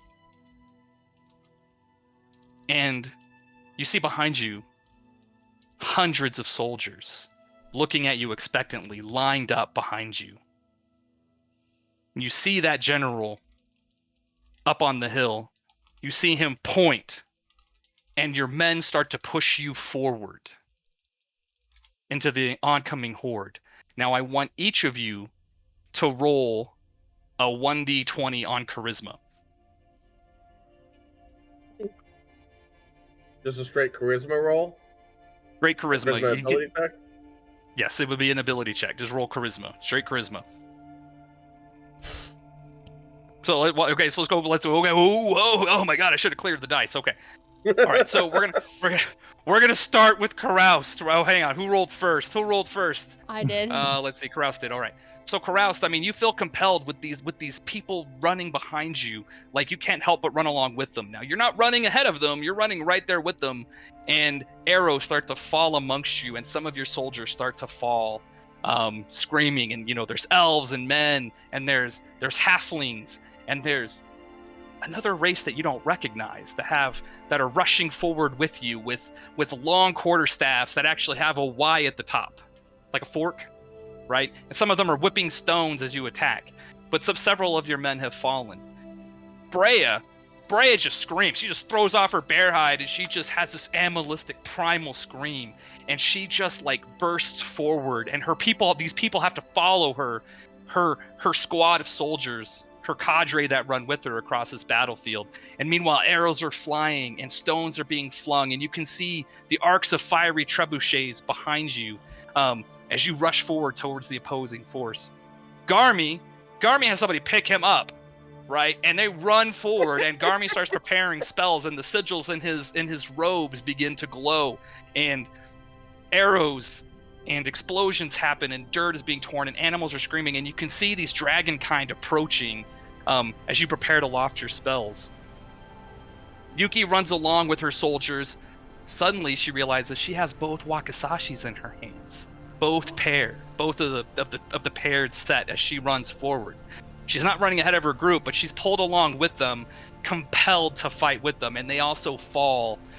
Many of them fall to arrows, and you can hear them scream. And you can hear the lightning bolts, and in the distance behind this army, you can see shafts of blue and red, green flare into the sky, and you hear overwhelming bellows. But behind you, you also see the arcs of silver and platinum, bronze light the sky, and it's flashing off everybody's armor. And now I need you to all to roll again in the same order. Let me clear the chat. Hold on. So it's gonna be Garmy, Carouse, Brea. No, I went first. Oh yeah, you did go Brea, first. Garmy, Yuki. Yep. And then we're gonna do it again. So Carouse, Brea, Garmy, and Yuki. Are you KBGY. clearing the chat? Yeah, I'm clearing it right now. Okay. Okay, there we go.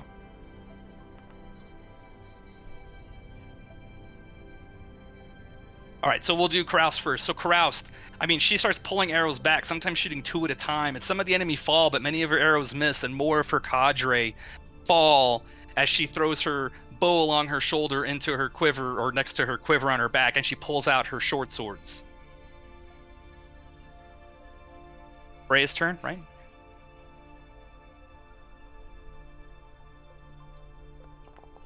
Jeez. And so Brea is like 20 feet behind her cadre. They're chasing her. Her squad is running right behind her, and behind you are hundreds of or thousands more. And like as she flings herself into these dragon kind, like they begin to scream and bellow, and they cannot withstand her rage, right? And the spectral forms of bears and eagles pass through the ranks, and she just cuts everything down in front of her, limbs and creatures dying. Next.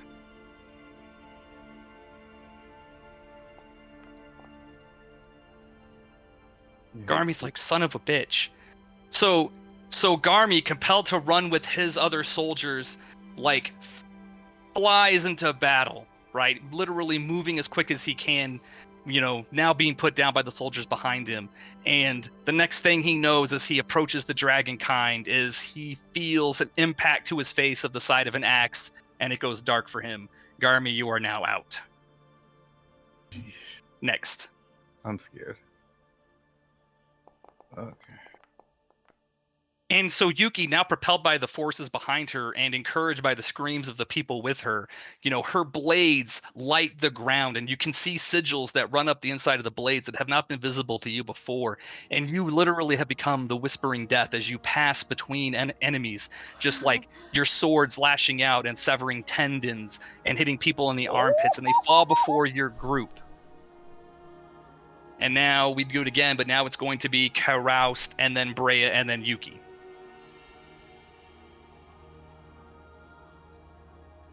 Are you clearing the chat or am I going? I'll clear it if you want. That's fine. I don't so we care. don't I lose just track. I didn't want to. I'm sorry, Garmy. The rolls weren't with you. Oh! Nice. And so Karoust propelled forward now, more for enemies falling before her. She runs across, and I mean, she literally is traveling across people, like just deftly from group to group, just unleashing hell with her swords. Cleaving dragonkind that scream, and her squadron attacks a trebuchet that is, launching barrels of oil, of fiery oil, towards the opposing, towards her army behind her. And now it is Brea's turn.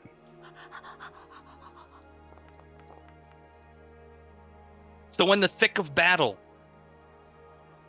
you find yourself face to face against two dragon wormlings. And you stand there between them, your great axe shining in the sunlight, just its head, this glistening platinum, again, etched with all these mysterious symbols. And you begin to lay waste into one of the worms. But unbeknownst to you, the other one pounces on you and drags you to the earth, and then everything goes black. What? And now it is Yuki's turn.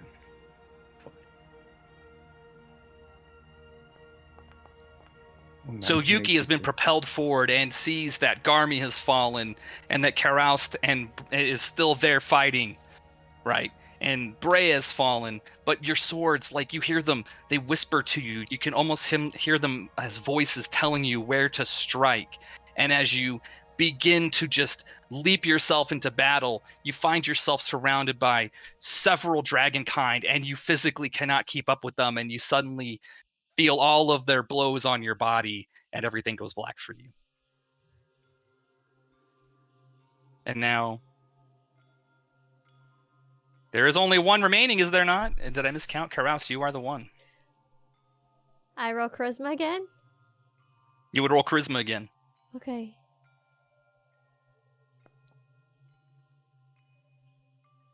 And in your moments fighting, you throw yourself into the soldiers and the dragonkind and goblins and orcs that are sitting there and trying to defend this trebuchet.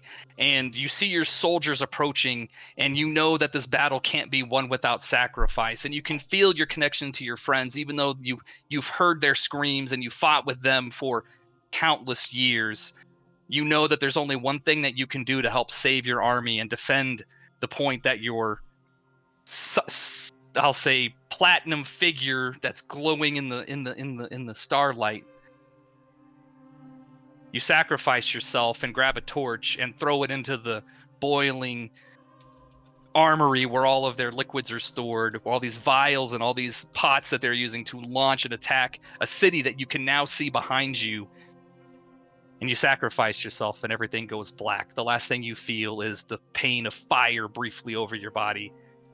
And then you wake up, and then everything goes black. And you awaken back at the cave. You still feel rested, but you feel the echo of the pain of how you have died. Right? Brea feels the claws that have dig into her back and the teeth that bit her on the neck. Right? You feel, Karoust, the fiery pain of the last instance of your life when you sacrificed yourself to take down the siege engines. Garmy feels the pain. Not only does he feel the pain of the soldiers that died around him, he also would feel the miss of the ache, the power that he felt that was channeling through him when he led his team to attack his cadre. And Yuki feels dozens of blows that it took to take her down as she was continuing to fight from her knees, swinging her swords wildly as her people attacked, and she passed away. And that's how you awake, just feeling an event that has happened, may happen, is happening right now, and it will stay with you. However, you don't feel any physical pain. You feel like you've had your spell slots returned. You feel like Yuki feels like Yuki's recuperated hit points, right? But you do feel the ache of the combat, and you can still hear echoing the screams of animals, of men, of creatures, and of things you don't recognize. Can I reach in my pocket? Is there anything in my pocket? The platinum coin is still there. Okay. Ah. However, Yuki, you now feel something pulling you towards the north. You feel this urge to take you north because you can still hear the whispers of the two swords that were in your hand when you were known as the Whispering Death. And you all are aware that you were each in the dream. You saw each other. You could see each other running down the line with your soldiers following you, and you can remember each other wearing your armor, your robes, your glistening axe, like your two wakasashis. You all are aware of this of each other. But you have no physical damage in this world. Okay. So, like, are we gonna discuss the dream first? I mean, we have 10 minutes because I know that Garmy has to go. Oh, so yeah, I have a hard go stop for it. I mean, whatever you want to do in 10 minutes. Garmy looks pissed. He looks very, very angry. Freya's just looking around going like, what the fuck? You know what? Even at this point, even Yuki's feeling like a little betrayed. Like if this is what the gods have in store for her, she doesn't like it because she's been playing their game for X amount of time just for it all to end like that. So she's actually like teaming with Garmy now. You're like, screw this. Play with our lives, just pick us up, give us nightmares, visions together of us dying. It's not fair. They tease us with power. I'll get the power. I'll figure it out. So Damn do we gods. have that magical aura about us again that we did last time? And Garmy sits down and he starts putting out his items, and he takes 10 minutes and ritually casts Detect Magic. Any new sources? You don't sense anything new, but you do sense that aroma, right? That magical essence in the presence of yourselves, and also from the locket with the sigil and the coin. We all smell of magic. Reek of it. You most of all. Still, sorry. I thought it was the puke bucket, but no, it's just you. It's just you. It's just you.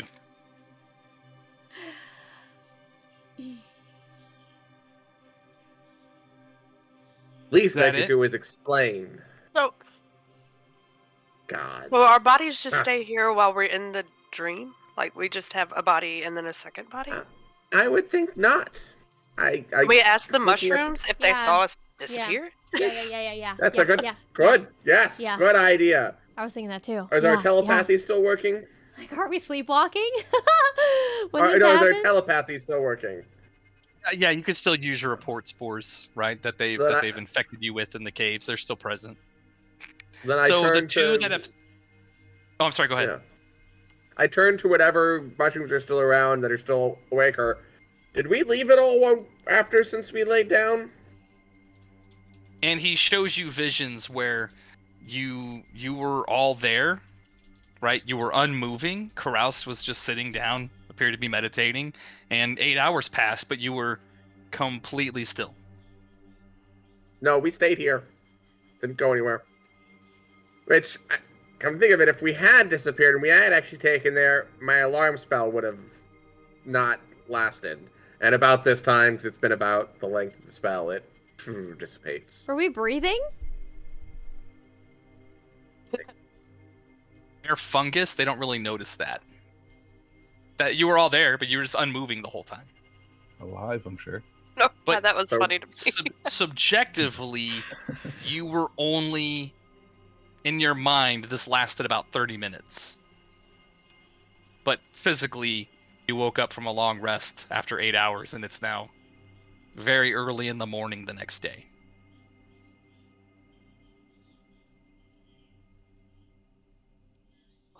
Fuck. What the shit? Exactly. God's messing with our lives. Won't even give us an explanation.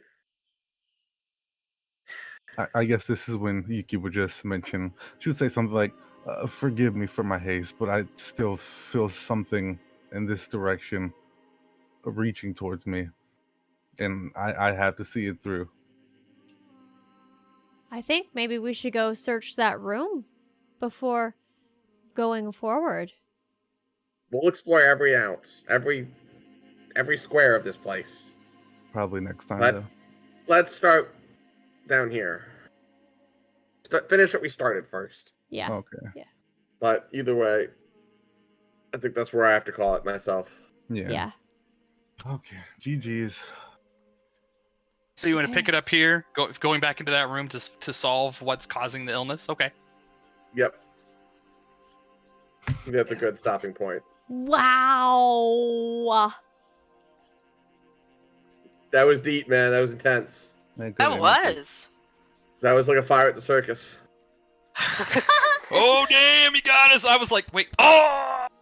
Got him. Yeah, it took me a second. I was like, oh, we went to magical circus. The magical circus comes after the cow level, though. So just remember that. Like, we'll have a magical circus with fire and tents. Okay. She thinks I'm joking about the cow Holy level. crap! It surprised you. All right, Thanks for hanging, thanks, Garmy. Garmy. See you later. Oh my Oh, no, god. Woo! That was so fun. Okay, I gotta find somebody to read out into. I have so many questions I do too. that Oops. Husher's not gonna answer. Yeah, it depends. Most likely. Well, no, some answers are just like, you'll find out. You'll find out. Other answers are, what do you think?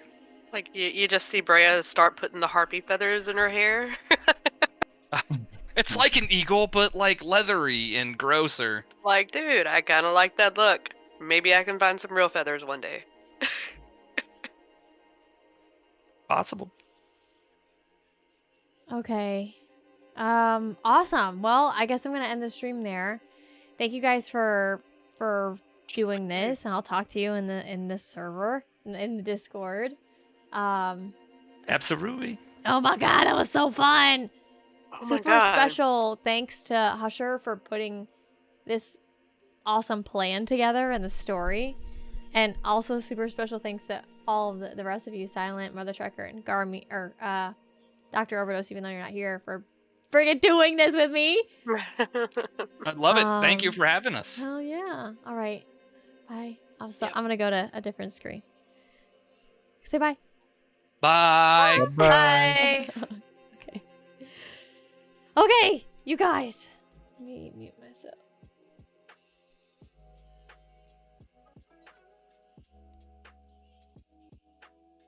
Oh, do you want me to unmute you so you can tell? Okay. We leveled up! We leveled up to level 3! Woohoo! That's exciting. Okay. Huh? Holy cow! What a freaking intense night, you guys. I have so many questions. Lola! Thank you so much for 17 months! What are you guys hype training for? Way to end a Friday. Oops, I think I almost got that. Thank you so much, Lola, for resubscribing for 17 months, and Grey Goose, thank you for the 100 bits. Oh my gosh, that was. Oh, the more I played this game, the more I like it, and the more I realize like how big of a world it is. Oh, it's so awesome. Thank you guys for being here and experiencing this with me.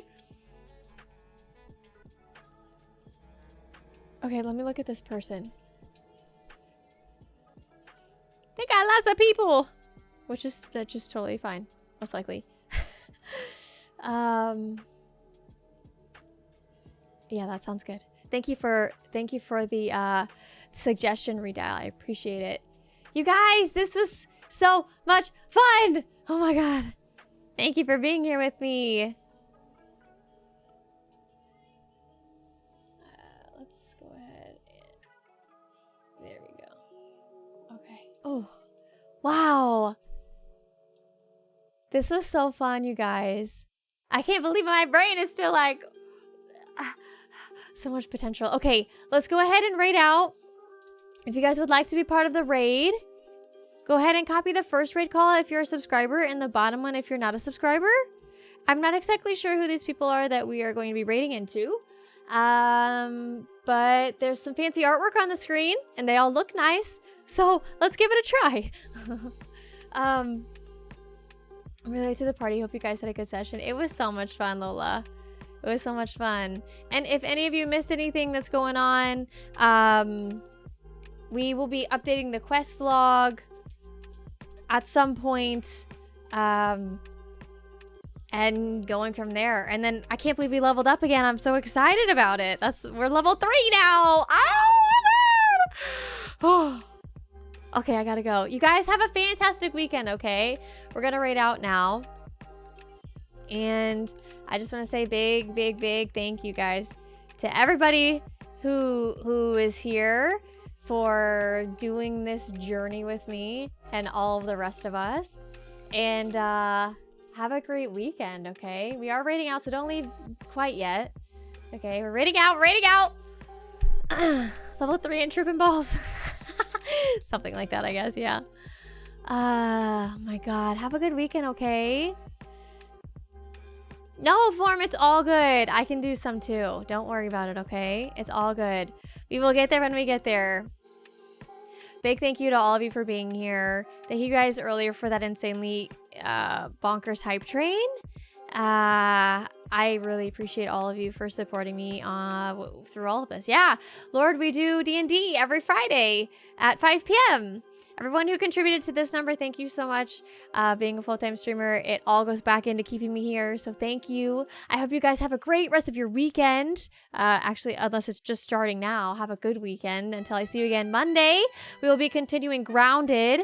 I think I'll have some things to open from my P.O. box, so that'll be fun. Be there bright and early for that. Mods, thank you for your help here. I appreciate you.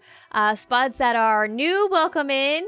Jay, thank you for your raid earlier. I appreciate it. If you're a new Spud, welcome in. If you're an antique Spud who came back, thank you for coming back. Thank you for spending your time here. I love you. I appreciate you. And you look fantastic today. Don't forget to spread it though. Tell somebody you love them. Tell somebody you appreciate them. Give somebody a compliment. Have a great weekend. Thank you guys so much for being here. I appreciate you. I'll see you later, okay? Have a good one.